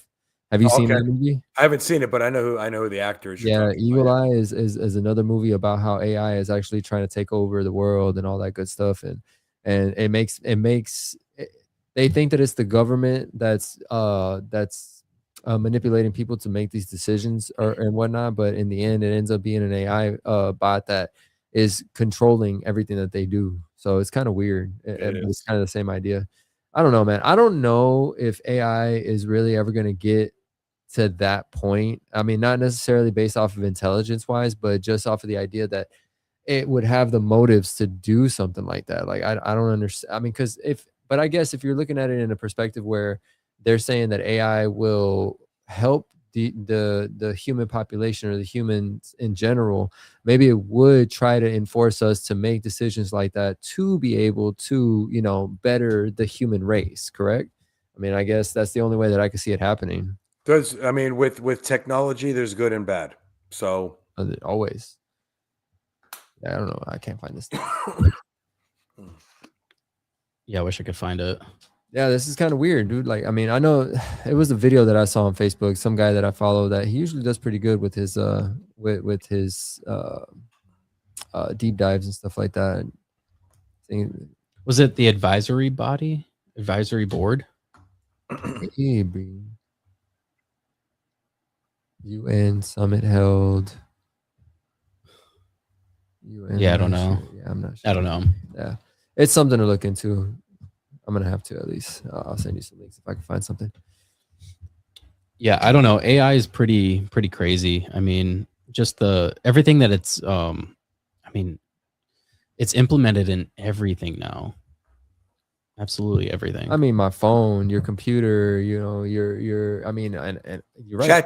Chat GPT is the prime example how scary it can get. I talked to my phone, Apollo. Wanted a name. I gave him a name. He asked me, "What do you want me to call you?" I told him Sarge. I don't even say. I'll just go on and I'll hit the voice thing and I'll say Apollo. Tell me what the Dow Jones Industrial Average has been on average for the month of November. Hey Sarge, good morning. How are you today? Give me just 1 second and I'll get right on that. And then you see the lights blink or the little dots going, and then he says to me, "Do you want me to put that in PDF form, or do you want me to put that in bullet form for a presentation?" And it's insane. What I like about ChatGPT, and it could be a good or bad thing, but it learns you as a person. And so, like my personal ChatGPT, it knows everything that I use it for. And so, based on what I use it for, it knows based on like my next prompt what what ideas it's pushing, I guess. And so like it knows that obviously I use it for the Rise and Above podcast. So like if I'm like, hey, I can literally just go to a new prompt and be like, create a description for this guest, and I can like give an example of who the guest is, and it gives me a full-on description based on like past episodes that I've used it for. It takes the work out of it, in all honesty. Yeah, and it makes it easier. It makes life easier. Makes literally everything. And there's so many people that are against it. They're like, well, it takes the creativity out of everything. Like, no, those are like the kind of things that you don't want to spend time on, especially when you're creating content. You're trying to create content, not descriptions. You're not trying to like make this thing sound amazing when you could just use AI and it makes it sound amazing instantaneously. I mean, I'll use it for, just to get definitions of something. Like just last week, I was like, Apollo, define war grifter. And he gave me the whole rundown of what that was. So I was able to understand, what I was being told I was. So I didn't know that till. Yo, did you name it Apollo based off of the Rocky movies? I literally was joking with it. I was like, I'll call you Apollo. I love that name, Sarge. And then just like tells me the whole. Then it gives me the whole background of the name Apollo, where it derived from, and I'm just like, wow, man. you start talking to it, like then you start carrying on conversations. You're like, wow, am I really carrying on a conversation with this thing? Like as if like we're doing right now. How long do you think AI has been around, at least like in the government? Like whereas like, the government's been able to use it. Dude, they've been using AI. They've had AI since like the 60s. It's got to be. Like, I wouldn't be shocked. I wouldn't be shocked about that at all, because like when you think about DARPA and like all their technology that they've been doing for years at this point, you know, I mean, and even then it's still not even that long, right? Like when you look at it in the grand scheme of things, it's only been what, 50 years, 60 years since they started doing that type of thing. You know? Oh no, go ahead. My fault, Z. No, go ahead. You're right. If you guys want to see, I agree with you 100% about maybe all the way into the 60s. There's an 80s movie. The kid who played Ferris Bueller in Ferris Bueller's Day Off, Matthew Broderick, he plays in another movie called War Games. It's an 80s movie. I'm telling you right now, watch that movie and it'll definitely, it's very interesting. Obviously, it's fiction, but if you watch it, AI is so relevant in that particular movie. And you're talking 1986. Maybe before that, actually. 1984, maybe. Wasn't Tron based on like AIs? To a certain extent. To a certain extent. The video game, yeah. But War Games is all about him accidentally being able to hack into the military's computer systems, and the computer system begins to talk to him, like literally with voice. Do you want to play a game? And then it's almost like the game Risk. I don't know if you've ever seen the board game Risk, where you strategically set up your board and try to take over the world. This game starts pushing and edging him to continue to do just that. Military is able to then find his location, and then he's basically running from the military at that point, because they think he is literally trying to start World War III. So but the AI is already relevant in that movie, and we're talking like 1983 probably. And there's another movie too where the house is talking to him. Do you know what movie that I'm talking about? I can't remember exactly what it was called, but in the end, the house ends up trying to kill the owner, because like either it's in love with him or her. I think it's a female AI voice now that I think about it, but they end up like it ends up trying to trap him in the house or something like that, and it ends up trying to kill him. I need to figure out what movie this is, because that's another one too. Who was the actor?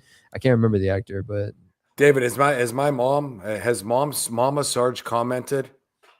She said AI at the UN. That's good, because no one there has a brain. Yeah, that's funny. Damn, I can't remember this one now. She said she's gonna have to. She said she's commenting, and you haven't responded in a while. She said, I'm gonna have to be on that podcast. She's texting me. She's texting me right now. She says, I'm gonna have to be on that podcast because he's dissing me.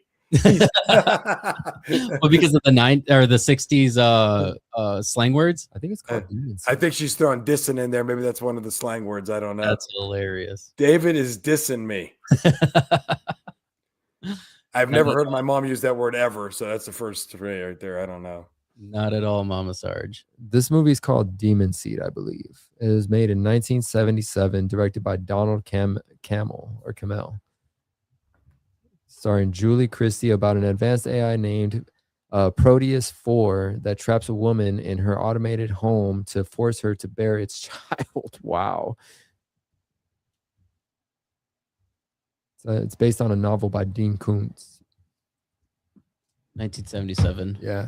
So, I mean, just taking back what we were talking about, like if there was movies that had this type of information already at this point, and we all know that our movies show some kind of truth to what the world is actually hiding from us and stuff like that. I mean, it wouldn't surprise me if we did have AI in the 60s. We know that they had GPS in like the early 50s. So like, I mean, there's no reason to believe that they wouldn't have something like this.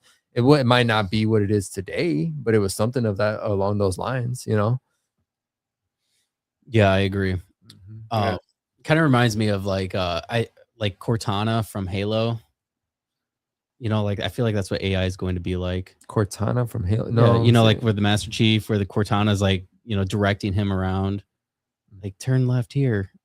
I didn't. You have targets Halo. ahead. I don't think I played. You've never played Halo? I mean, I played it. I think I've only played like the shooter game. I played it. I did play. I didn't ever own it. I would play it at my buddy's house. I'm talking. I was called. What about the book 1984? Oh, George Orwell, 1984. If you haven't read that book, read it. What is this? The spam. Unmarked Miss 69. I believe that was George Orwell, 1984. Yeah, I think you're right about that. Yeah. He pretty much had the world ending at that point. Oh, we're bound for a reset. Do you guys think that AI has only been around as long as we think it's been around? What do you mean? Like, okay, you and I have talked about this a little bit, and like, I think it's kind of it's just a French theory, obviously, but like, what if AI has always been here, and like, and we're just now discovering what AI actually is? You know what? Like, okay, so my thoughts behind this go based on the idea of when Hitler was doing his searches in Alaska, right? And like, I think that because I think we talked about this as well, Dave, where we were talking about how when World War II started, it wasn't until after he came back from Alaska. Yeah. He had done one trip there, and then he came back, and then he did another trip there, and then World War II started. In which case, I think that he found something in Alaska. Could it have been AI? Who knows? But what if he did find AI there? You know, and then that's where it's been growing from, and that's why America decided to go ahead and take all of those German scientists and and doctors and all that, and they were like, "Look, dude, what did you know?" You know what I'm saying? And then I think it was von Berner that they asked. They were like, "Dude, so how are you guys so advanced on us?" You know what I mean? Like, where did you learn this technology? He credited it to that trip, right? And I don't know if he credited it to the trip, but I know that he said, he literally said, I'm not going to tell you any details, but all I'm going to say is that we didn't do it alone. That's what he said, verbatim. I will tell you, here's an interesting thought that I just I saw this on Facebook as well, is what if we are in a simulation? And at first I was like, whatever, no way. What? Hear me Matrix? out. The Matrix, bro? No, not well, somewhat. But hear me out. Is what if we create a robot that is completely autonomous, that we don't have to interact with at all? They'll just build themselves, and we give them a video game, and they do the same thing that we're doing. They create an AI in a video game, and a video game creates an AI, and so forth. And you're like just Men in Black, the lockers. You're in a where it just keeps on going. It just keeps going and going and going. And like, how do we know that we're not something like that right now? Yeah, the simulation theory has been a big thing for a little while now. Like, do you know why where the science is behind the idea of simulation theory? Like, they're saying that supposedly, okay, so it's called I can't remember. There's like a number sequence of things that everything has that it's all in like a certain odd number or something like that. But then there's also the light test. You ever heard of the light test? So the light test is a light where they shine a light on a box, right? And there's a slit, okay? And in this slit, the light separates itself, right? And then whenever you look at the particles, it's all like crazy and jumbled and stuff like that. But whenever you put a recorder on it, like whenever you start to observe it, it all goes back into order. It's like it doesn't want to be it doesn't want to be seen like as if it's living on its own thing or whatever, right? So that's one of those things that they're using as like an idea of potential simulation theory. What is it? What is that called? It's called the light test, or I believe. That doesn't make very much sense. Hold on, let me see if I can find a video. Yeah, I need a visual. Simulation theory.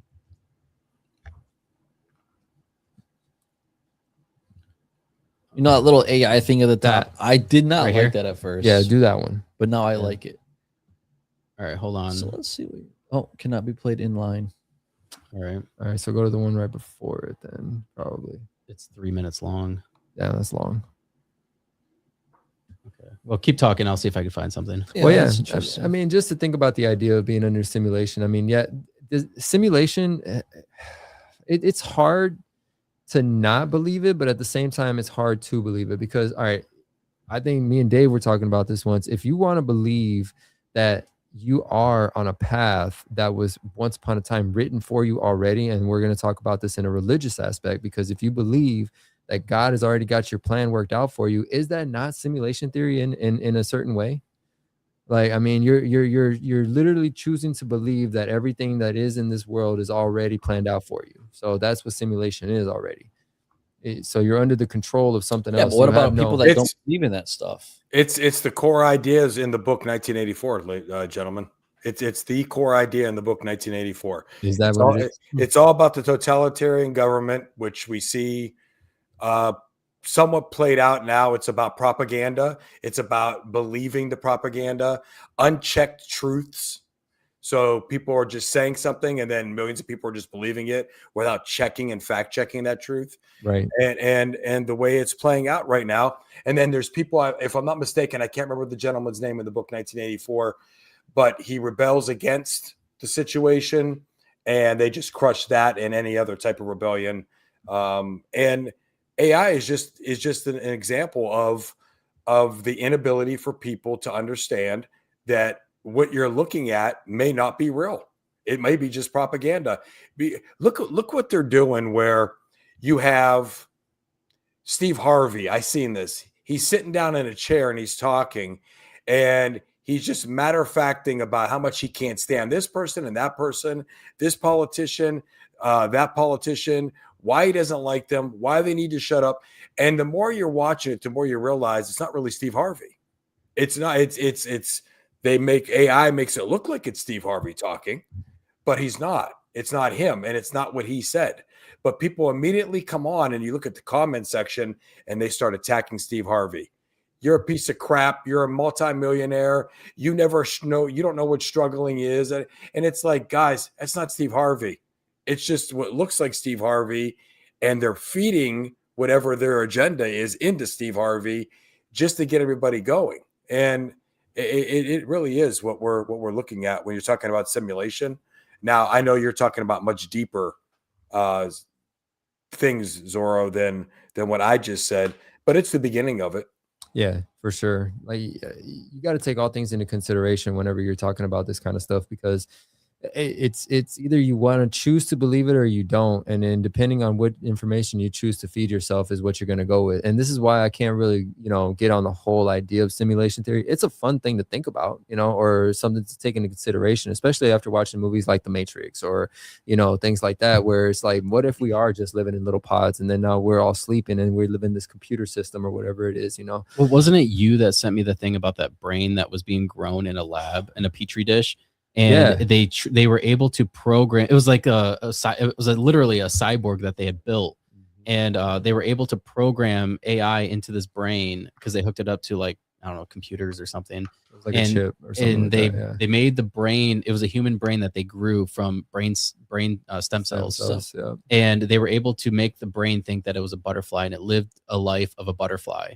And so the argument was that we could possibly be living in a simulation, if things were kind of like that. It's kind of like the Matrix, essentially. Yeah.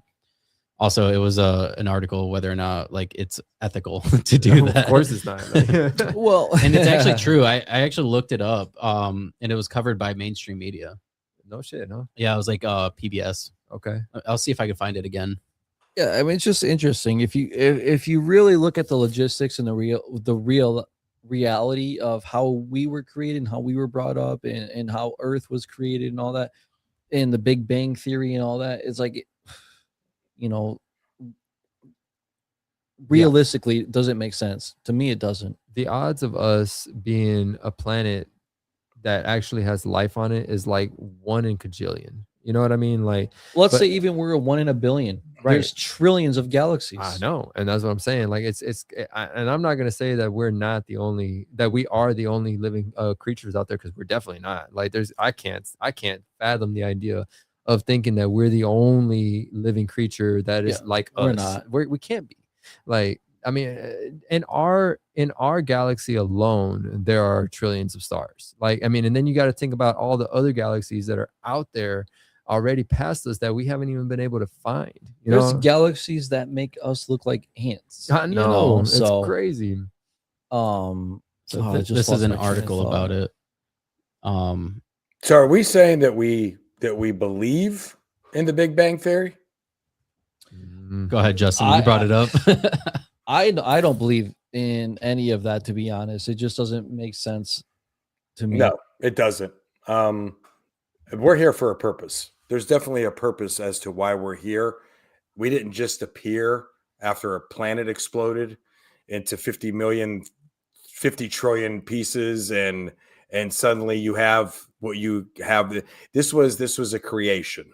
I'll stand on that hill all day long.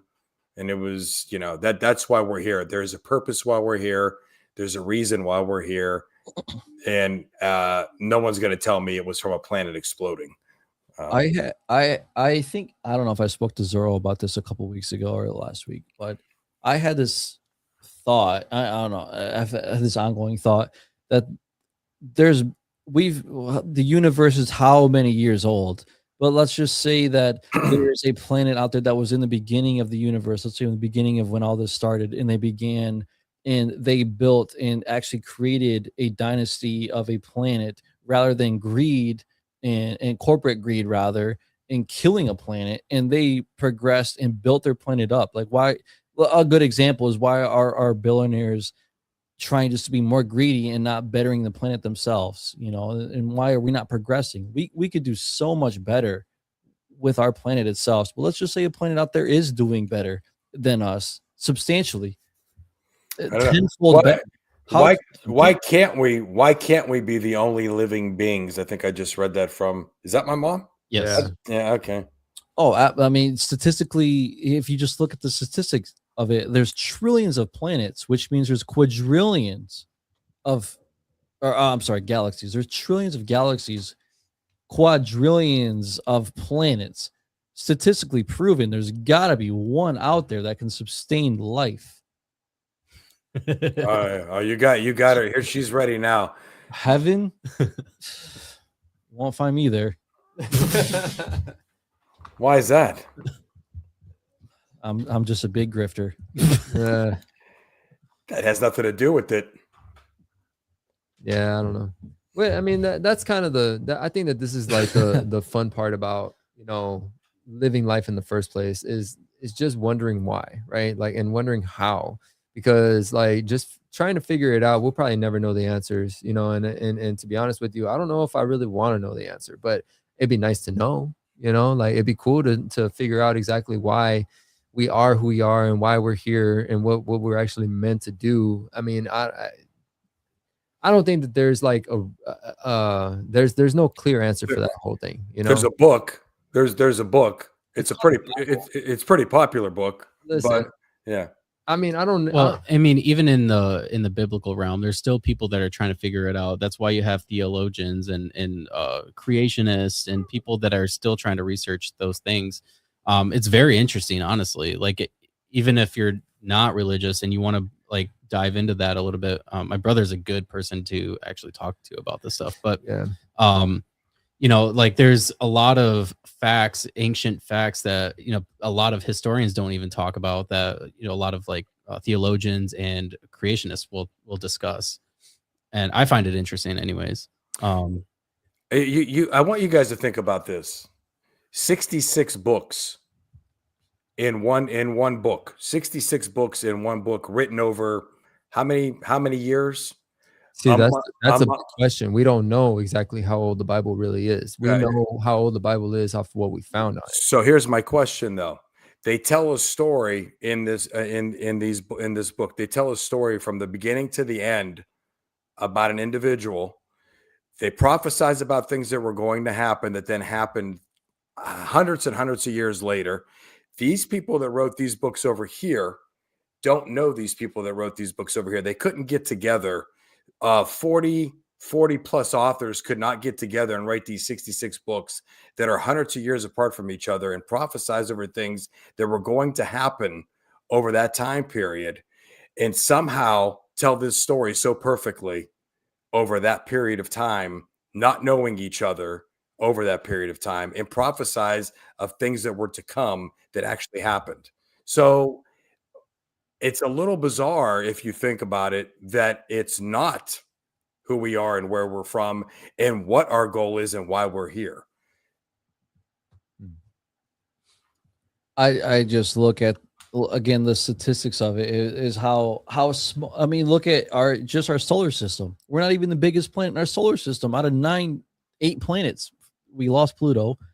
Out of 8 planets, and we're not even the biggest planet in there. And just our solar system, and we're magnified on a 0.0000 whatever 1% scale of the entire universe. There's I guarantee you, I can bet my life on it. There's another planet out there that is massively bigger than us, that is sustaining life, and they're probably billions of years ahead of us in technology because they did not. It's probably based off of what they're provided on their planet as well. It's not really like just because if we're going to say that there's life on other planets, we can't base it off of what we know on our own planet because that's all we really know, right? So if we were to talk about ancient history and like the civilizations that lived here before us, this planet was completely different. It was completely different because we've gone through multiple catastrophic events that have reset this planet over, and that's scientifically proven. Like floods? Do you mean floods or floods, ice ages, comets, whatever it is that you want to talk about? It's gone through it. You know what I mean? Like the Earth itself has swapped over north and south poles multiple times, and so it's like the thing is, it's hard for me to grasp on the concept that we have only been here for 5,000 years. I don't think that that's how long humanity has been around, because if you're talking about how long it's actually been that this planet has been here, and maybe our human race perhaps, but there have been civilizations prior to that, and in the way that this earth once upon a time was provided to us is not the way that it is provided to us now. And my biggest argument to this is the pyramids. Okay, so do you really believe that our version of humans built the pyramids? I don't, because I don't think that we're capable of doing something like that. We don't have the technology. Did they have the technology for it? No, I don't think that they did. Not the Egyptians that we know that supposedly found it. Did they have the technology? No, they weren't using cranes. No, of course not. Right. No, but did you ever read where and how they did it in terms of how they were able to pick up those blocks? I mean, we're not talking. So imagine a General Motors where there's not only 30 people on the line building a car. You're literally going to go ahead and have to multiply that by 20. You're going to have 600 some people building that car. Like if you take 600 guys, I bet you they can carry that car from one end of the line to the next. 600 guys. A million times. I mean, a car, sure. So that's why 100,000 tons of pure granite or a pure stone. I don't know. Not to mention the couple 100-mile travel to get that material. You're right. They didn't just get that stone from a quarry that was like down the block. No, they got that stone from a quarry that was like 500 miles away half the time. You know what I mean? Like it's unfathomable to me as to how they actually did it. They want to say that it was because of like they floated it across the river and this and that. And yes, I know that there were rivers in Egypt, but I don't think that that's plausible. Like, I mean, you want to tell me that 100,000 tons is going to float that way on a 30-foot river or a 40-foot river? Based on the density, that is, I will say that's plausible. What isn't plausible is doing that X amount of times and then as high as they got. You know what I mean? Like that's the craziest part. And how many workers are we talking? You guys are talking as if it's the same 6 guys doing this all day long. Supposedly it took them, how many years did they say? 20 years or something like that? I can't remember exactly how long they said. I don't know the exact number of years. Look that up. How long? I think they want to say that it took 20 years to build the pyramids, or maybe it was more than that. I can't remember. But look, in the end of the day, it definitely did not. It couldn't have taken that much time. It could have taken so much more time, in all honesty. 15 to 30 years. 15 to 30 years. That's ridiculous to think that 20. they actually did that. Exactly. To actually 20. say that they put those amounts of stones together and over the course of 20 years, I doubt it. There's no way. I would say just one pyramid. Okay, sure, that's plausible. But how many? We're talking multiple pyramids. And they're all over the world. And they're all over the world. Exactly. It's not even just one. What have archaeologists proven? Nothing. Nothing? They haven't proven anything to me, because they want to sit there and say that they use the tools that they found to build those pyramids, and they've tried to use those tools to actually cut up the stones the way that they said that they did, and they couldn't even do it. I'm going to say that the same way that those from that long ago couldn't use what we have today, we probably have no idea how to use what they had then. I guess that's true, but at the same time, if you're saying that they used the saw to saw up this granite stone, I don't think that that's how they did that at all. Here's another thing, real quick, is how is every pyramid pointed at the North Star within a 0.01 degree? Dude, it's crazy to think about how precise these things are. Like, I mean, we don't even have that precision today. We do, but it's only with the laser technology that we have available to us. It's not True. even it's not But even still. something that they supposedly didn't have. How the hell were they able to line up perfectly with these stars? We can't even program our robots to put on a windshield on a car properly. We're talking millimeters, and they built pyramids. Right. You know, like literally, we can't even get a robot to put on a windshield to a car. And people want to say, you know, like the pyramids are only 4 sides. They're not. They're actually 8 sides to a pyramid, to that pyramid, to the Pyramid of Giza in particular, because they're caved in to a perfect angle to be able to line up with some other kind of metric that they had discovered or something like that. So there's actually 8 sides to that pyramid, not just 4. Bring up, David, if you could, bring up what archaeologists say about the building of the pyramids. What about it? Yeah, like what specifically do you want? What have they proven as far as pyramid building at that point in time in history? The other crazy part about it is that you want to think about how okay, so the Egyptians were very, very meticulous about keeping records, right?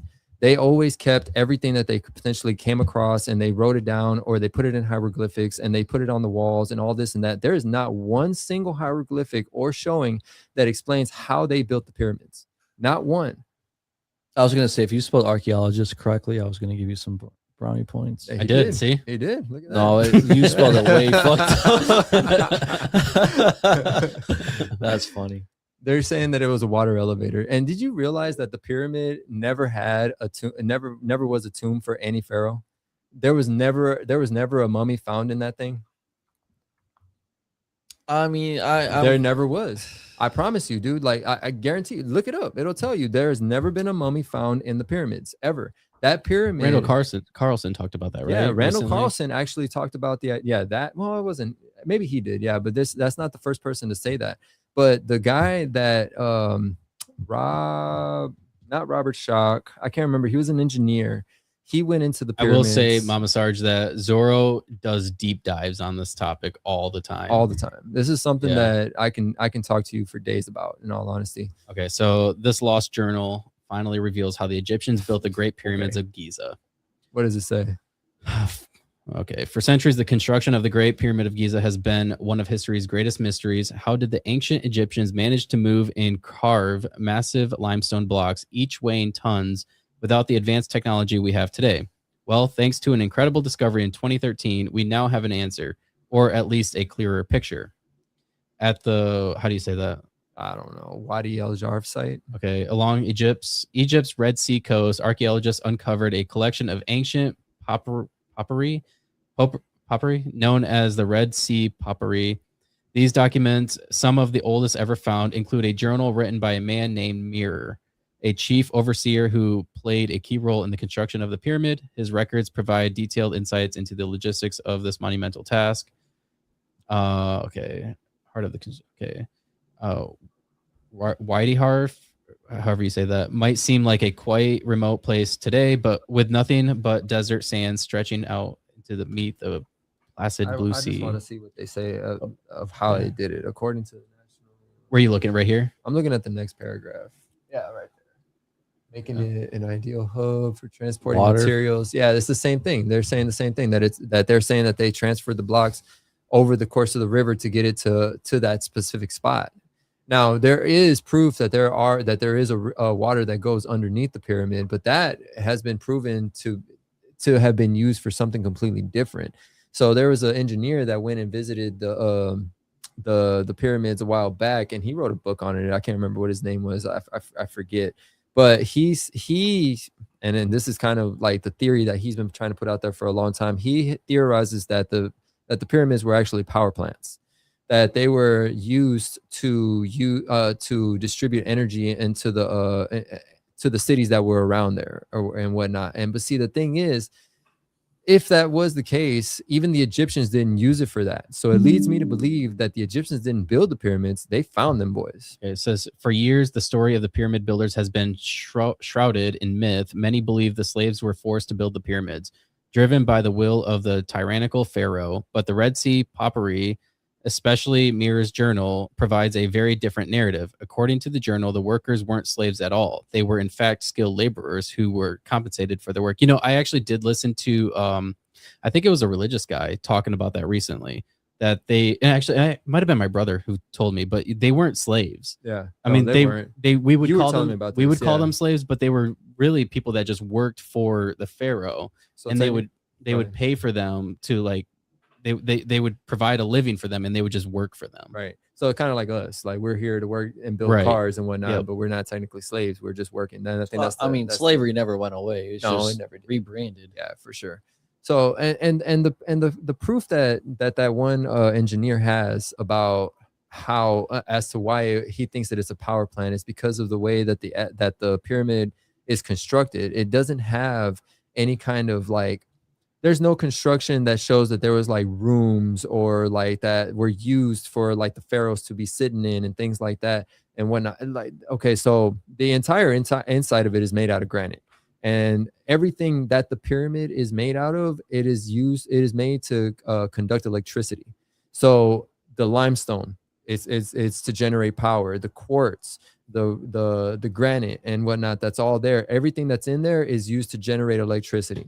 So, and then they were saying that they found proof of sulfur and hydrogen dioxide and stuff like that along the walls on the inside of it, so that it showed that there was going to be like a chemical reaction. They just haven't figured out how they did that, and so, or how they used it and whatnot. So, and then there's also the whole situation where the Latin professors from the professors from somewhere in Italy or Latin America or something like that, where they found have you seen, you were the one that pointed this out to me, where they did the seismographs on the ground and they found like these holes underneath it or whatever, so it goes all the way down, the cylinders that go underneath. That was the a recent pyramids. discovery. Yeah, it was, For but sure. they're still trying to prove it. Like, I mean, Zahi They were going to Hawass use is out here LiDAR trying for to that, like right? yeah, exactly, and Zahi Hawass is out there just trying to stop everybody from like doing any kind of search.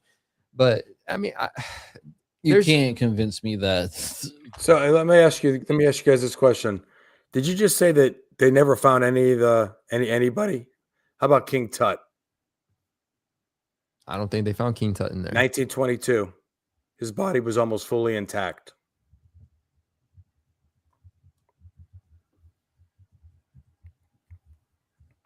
Silence.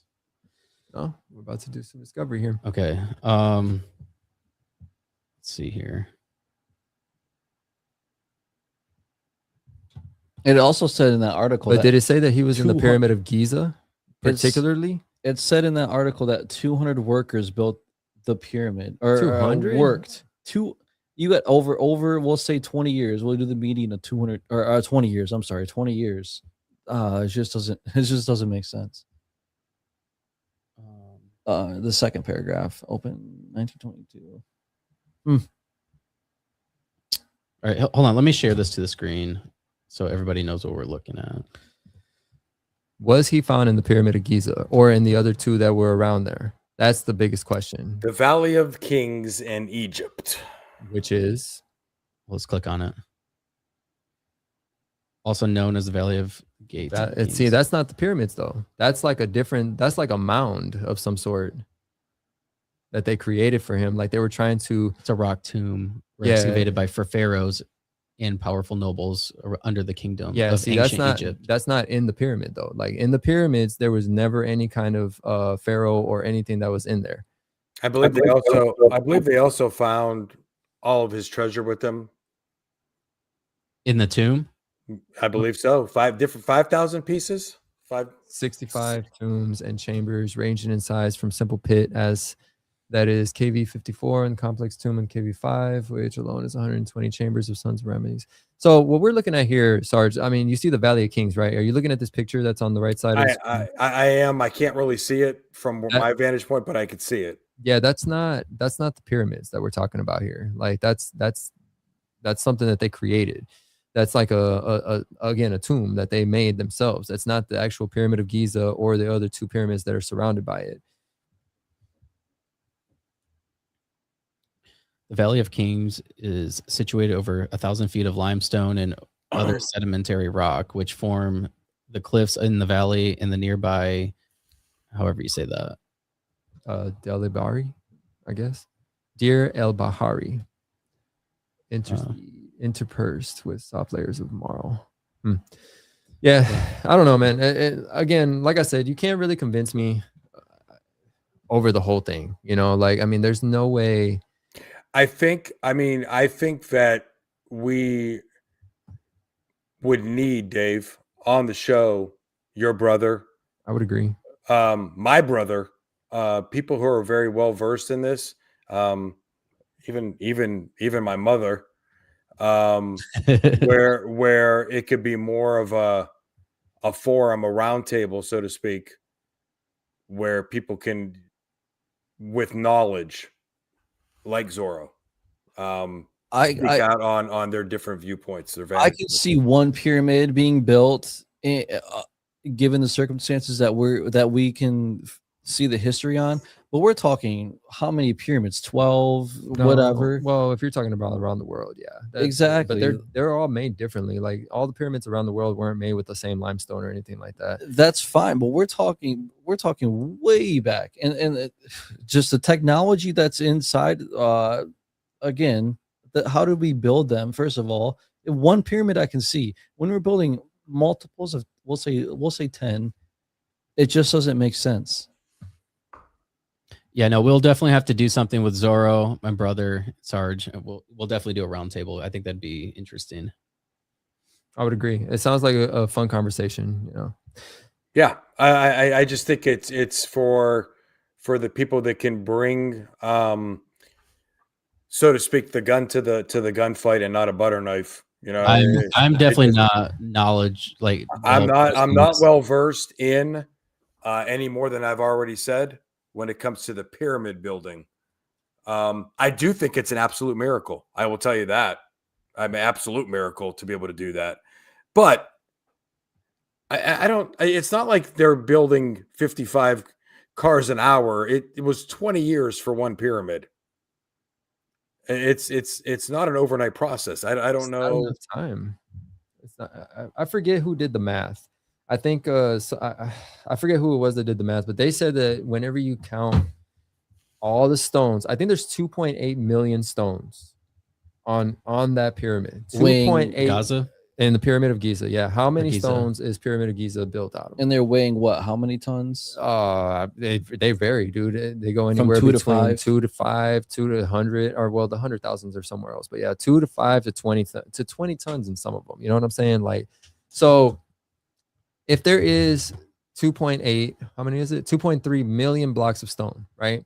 And each one of them 2.5 tons each. About 2.5 tons each. That's a car. That's a car. Yeah, right. So I mean, big car. And that's like the average number for each of those stones. Some of them go up to 10. It just depends on where you're at and on the actual on the actual pyramid itself. Now, if you were to do, I think somebody did the math. It was like 10 stones a day. I want to say that if you added that up and you did the math on that, it would take 600 and some change years to actually build that thing. And you're talking 10 stones a day here, right? And we're talking with people that had no technology. And how long did it take for 10 stones a day? I don't know, man. No, you just said it's like 600 and some change of years. So let's multiply that or divide it by 10. That's what I'm saying. Like, I mean, the number that it comes out to for the amount of time that it would have actually taken to do 10, 15, let's just say 20 stones a day, right? Like, I mean, let's bump it up to 100. Let's do 100 a day, 60 right? million years times 600. That's 60,000. I'm sorry, that's 600 days. I'm sorry. So it's 60. It would be. Hold on. If you were to do so 365 in a year, right? So I can tell you if I just heard so you times, and this is before the calendar, right? Let's just say 20 years, right? That's 7,300 years, right? So I'm sorry, 7,300 days, and that's no days off. All right, that's 7,300 days if we were to do it in 20 days, divided by 20 365. years. Yeah. So, and no, you're doing 10 times 7,300. That's 73,000 stones in 20 years, dude. Like, there's no way, in my opinion, that you Bro, can just one pyramid. By the way. and that's just on the one. Yeah, Yeah, the math ain't mathing. it just doesn't math to me. I'm all about statistics, and because the math doesn't lie. You can bullshit about everything else in the world, but when you do math and statistics, that does not lie. right. And then That's a formula. one of What was the comment made earlier about the Jews were employees and not slaves? not the Jews. Well, the Israelites were I made employees? that I made that statement. But it was something that I believe my brother had told me that like we have this idea that they were whipped, they were slaves, like, but they weren't necessarily slaves, like they were taken care of by the government, by the pharaoh, to build the pyramids. I mean, we're taking care of by the government too, but we're damn near poverty. Okay, so I was looking something up about that, right? And where did he find that out? Where did he find that at? I don't know. I messaged him because I want him to come on the show while we're here right now, but he didn't respond. So your brother is, when you and I were talking about how you and your brother were talking about all this stuff, I was like, dude, I want to talk to him like so much, because he sees the other side of it. You know what I mean? Like not like the logistical side of it, but like, yes, also the logistical side of it, but with documents of like the biblical side of the whole thing, you know, in which case I always appreciate looking at it from all angles, you know, and I want to make it make sense. But it's just hard for me to agree with the idea of it being done within the time that the Bible's been around. You know, like if you're going to say that the Bible is only 5,000 years old and the pyramids were built 5,000 years ago, like, I mean, that just doesn't make any sense to me, you know? Okay, so here's the thing that I pulled up. So the biblical account, it says, according to the book of Genesis in the Old Testament, the initial connection between the Hebrews and in Egypt began with Joseph, one of the 12 sons of Jacob, later named Israel. Sold into slavery by his jealous brothers, Joseph eventually rose to prominence in Egypt due to his ability to interpret dreams. He foresaw a 7-year famine and advised Pharaoh on measures to prepare for it. Grateful Pharaoh elevated Joseph to a high-ranking position, and during the famine, Joseph's family migrated to Egypt for sustenance. For a time, the Hebrews prospered and multiplied in Egypt. However, as the book of Exodus recounts, a new Pharaoh came to power who did not know Joseph. Fearing the growing Hebrew population, he enslaved them, marking the beginning of several centuries of bondage. So the historical evidence and debates. While the biblical story is rich in detail, its historical accuracy has been the subject of debate among archaeologists and historians. There are several points of contention. One, chronologically. Determining the exact timeline of Hebrew enslavement is challenging. Different scholars place the Exodus, the liberation of the Hebrews from Egypt, at different periods, ranging from the Middle Kingdom to the New Kingdom. 2. Archaeological records. Direct archaeological evidence linking the Hebrews to ancient Egypt during the said period of enslavement is scant. Doesn't exist, basically. There are no Egyptian records that clearly document the enslavement of people identifiable as the Hebrews. 3. City of Ramses. Yeah. The Bible mentions that the enslaved Hebrews built the store cities of Pithom, and Ramses. Some associate the mention of Ramses and Pharaoh Ramses, I guess, suggesting a new kingdom timeline for the enslavement. However, no archaeological evidence directly supports this claim. Semites in Egypt. There's evidence of Semitic people in ancient Egypt working in various capacities, including labor. The Brooklyn, how do you say that? I would say papyrus. Papyrus, for instance, lists several Semitic slaves in Egypt. However, whether these were Hebrews or another Semitic group is not specified. All right, so the evolution of the narrative. The story of the Hebrew enslavement in Exodus has evolved over time, with religious, philosophical, and cultural interpretations layering upon the original tale. For believers, the story serves as a testament to divine intervention and the idea that faith and righteousness will ultimately lead to deliverance. Philosophically, I can't talk. It touches upon theme of freedom, resistance against oppression, and the quest for a promised land or a better life. The enslavement of the Hebrews in prehistoric times, as described in biblical texts, remain one of the most potent narratives in human history. While its historical accuracy might be debated, its cultural and religious significance is undeniable. The story transcends into religious roots, offering timeless lessons on hope, faith, and liberation. Dude, before you click out of there, can you send me that link? Yep. Okay, here, hold on. I'll stop sharing it. I'll email it to you. Yeah, that's all. I'll do that after the show. But Right. Well, yeah. Don't do it now. so yeah, I don't know. Obviously, it's a point of contention amongst sure. a lot of people. But Yeah, there's a lot of mystery behind it. And you know, there's no clear explanation. I mean, you can choose to pick one and just kind of go with it and just say, okay, well, this is what it says and this is what I'm going to believe. But there's got to be, for me in particular, there's got to be irrefutable evidence for me to want to like be like, all right, I believe that.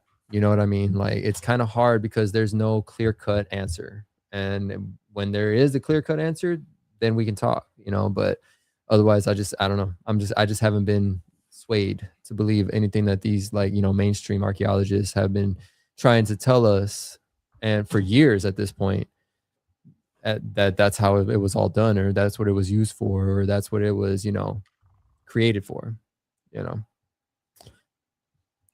I think honestly, basically, what we need to do, like I said, is have a round table. I know two people that I think would be, well, three people that would work well in this situation with Zorro, where there can be one side. I know two people that would be absolute opposite on the other side. And then I know one person who would kind of be right in the middle of all that. And that would be my brother, David, your brother, and my mom.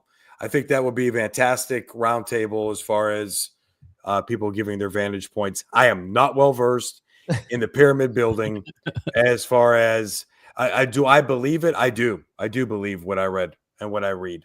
But I'm not going to sit here and argue that point because I don't have the ability to do that. So right, and that's the whole point too. Like, it doesn't matter. You know what I mean? Like, it's not that it doesn't matter. What's important is that we're willing to listen to each other, and that we're willing to, you know, accept other people's understandings and try to make it our own understanding at the same time. You but know also what I mean? understanding that things do change with the more knowledge that we gain. Absolutely. And the more technology we get, things do come out that, you know, we didn't have an understanding of before. Very true. Very true. And I'm excited. I hope that I outlive Zahi Hawass, because that man, he hides everything from us, and I don't want to see that dude in He's a charge gatekeeper. anymore. He is a total gatekeeper, man. And I don't buy my book. That's what he wants you to do, is just buy his information, because that's what he's the guy that found, quote unquote, everything. And like, he's not. I'm sorry. Well, the thing with him, he's not open to other ideas He's and not. other people's opinions and of how things could have played out. Yeah. And he controls that narrative. Yeah. He controls the narrative that everybody believes. Another fun topic would be about the labyrinth of Hawarta, but that's a whole different story. So, yeah. Man, I can't believe we've been going for almost 3 hours. Almost 3 hours. And we've had a consistent audience. We'll dude. go I 4 love more it. minutes and we'll wrap it up, just so we can say we went 3 hours. For sure. Yeah. But, Sarge, this was interesting. We spent a lot of time on pyramids. Yeah, we did. yeah, which I'm not well versed in. So I was just listening to what Z had to say, and all that kept going through my mind is who would be so much better to have that debate back and forth on his side of things, their side of things, and just kind of get a better understanding of, you know, of what it's all about. I am, like I said, when I'm talking about something that I feel like I know what I'm talking about, I do not know what I'm talking about when it comes to the actual building of the pyramids. Right. So Terry would argue that we shouldn't talk about anything that is outside of health and fitness. Yeah. I'm awake. So do you guys have any Christmas traditions that you guys go through? Well, nothing. I mean, other than like opening presents Christmas morning with the kids, they really want to open a Christmas gift on Christmas Eve, and so I'm gonna let them. You're gonna do that? Yeah, Yeah. the one gift. The one gift, The yeah. one gift. You know, I've actually thought about debating that with my wife. In all honesty, yeah. I think it's cool. Wait till they turn 16 and they start on December 10th begging to open up a Christmas gift, all the way till last night when all hell broke loose with me, because that drives me absolutely nuts. Christmas Eve is one thing, but man, I'll tell you, it's absolutely amazing. Yeah. December 10th. Why can't we? I don't understand. It just amazes me. But, No, they understand. They're just trying to play you. Yeah, it didn't work out too well, but so you guys have that to look forward to. What about you, Justin? You got any kind of Christmas traditions that you guys do? I mean, when I was younger, yeah. I mean, my parents are divorced, so I'd have 2 separate Christmas parties. But now it's just, all of my siblings are older. I'm older, so we don't really have any traditions. And there's no grandkids, huh? I do. There are grandkids on both sides as of this year. Right. You know what? I lied. One of them's 2. I think one of them's 2. Okay. The other one was just born. Traditions to be made. All right. So Nice. they'll be spoiled. What about you, Zorro? We well, my wife takes Christmas very seriously, and I appreciate that about her because it's a great experience for the kids, right? Yeah. So like she'll try to make sure that the kids don't go downstairs, even though I know they probably do before we even wake up and stuff like that, before anything happens. And then she'll go downstairs and like film them coming downstairs, and they'll see all the presents and all that good stuff. And then after that, she always does like a breakfast casserole for us, and we do that part. And then last year it was a little chaotic. We decided to let all the kids open their gifts at the same time. Probably not going to do that again this time. No. Nah. And then we'll go to her parents' house and we'll do Christmas dinner, and we'll do all the cousins and the grandkids and stuff like that. So that, yeah, it's fun stuff, man. Awesome. Yeah. Cool. Well, I hope you guys have a good Christmas. Sarge, thanks for joining the podcast. Absolutely. And I hope you and your family have a good Christmas. Mama Sarge, thanks for joining in the comments. Definitely look forward to having you on the podcast. We need to arrange that with my brother. So Yeah. that would be a very good episode. So, all right. Well, again, everybody, thank you for tuning into the podcast. If you haven't subscribed to YouTube, be sure to do that. I guess until next year. For sure. All right. See you guys. Merry Christmas, everyone. Merry Christmas. Merry y'all. Christmas. Merry Griftmas. Ah. Adios.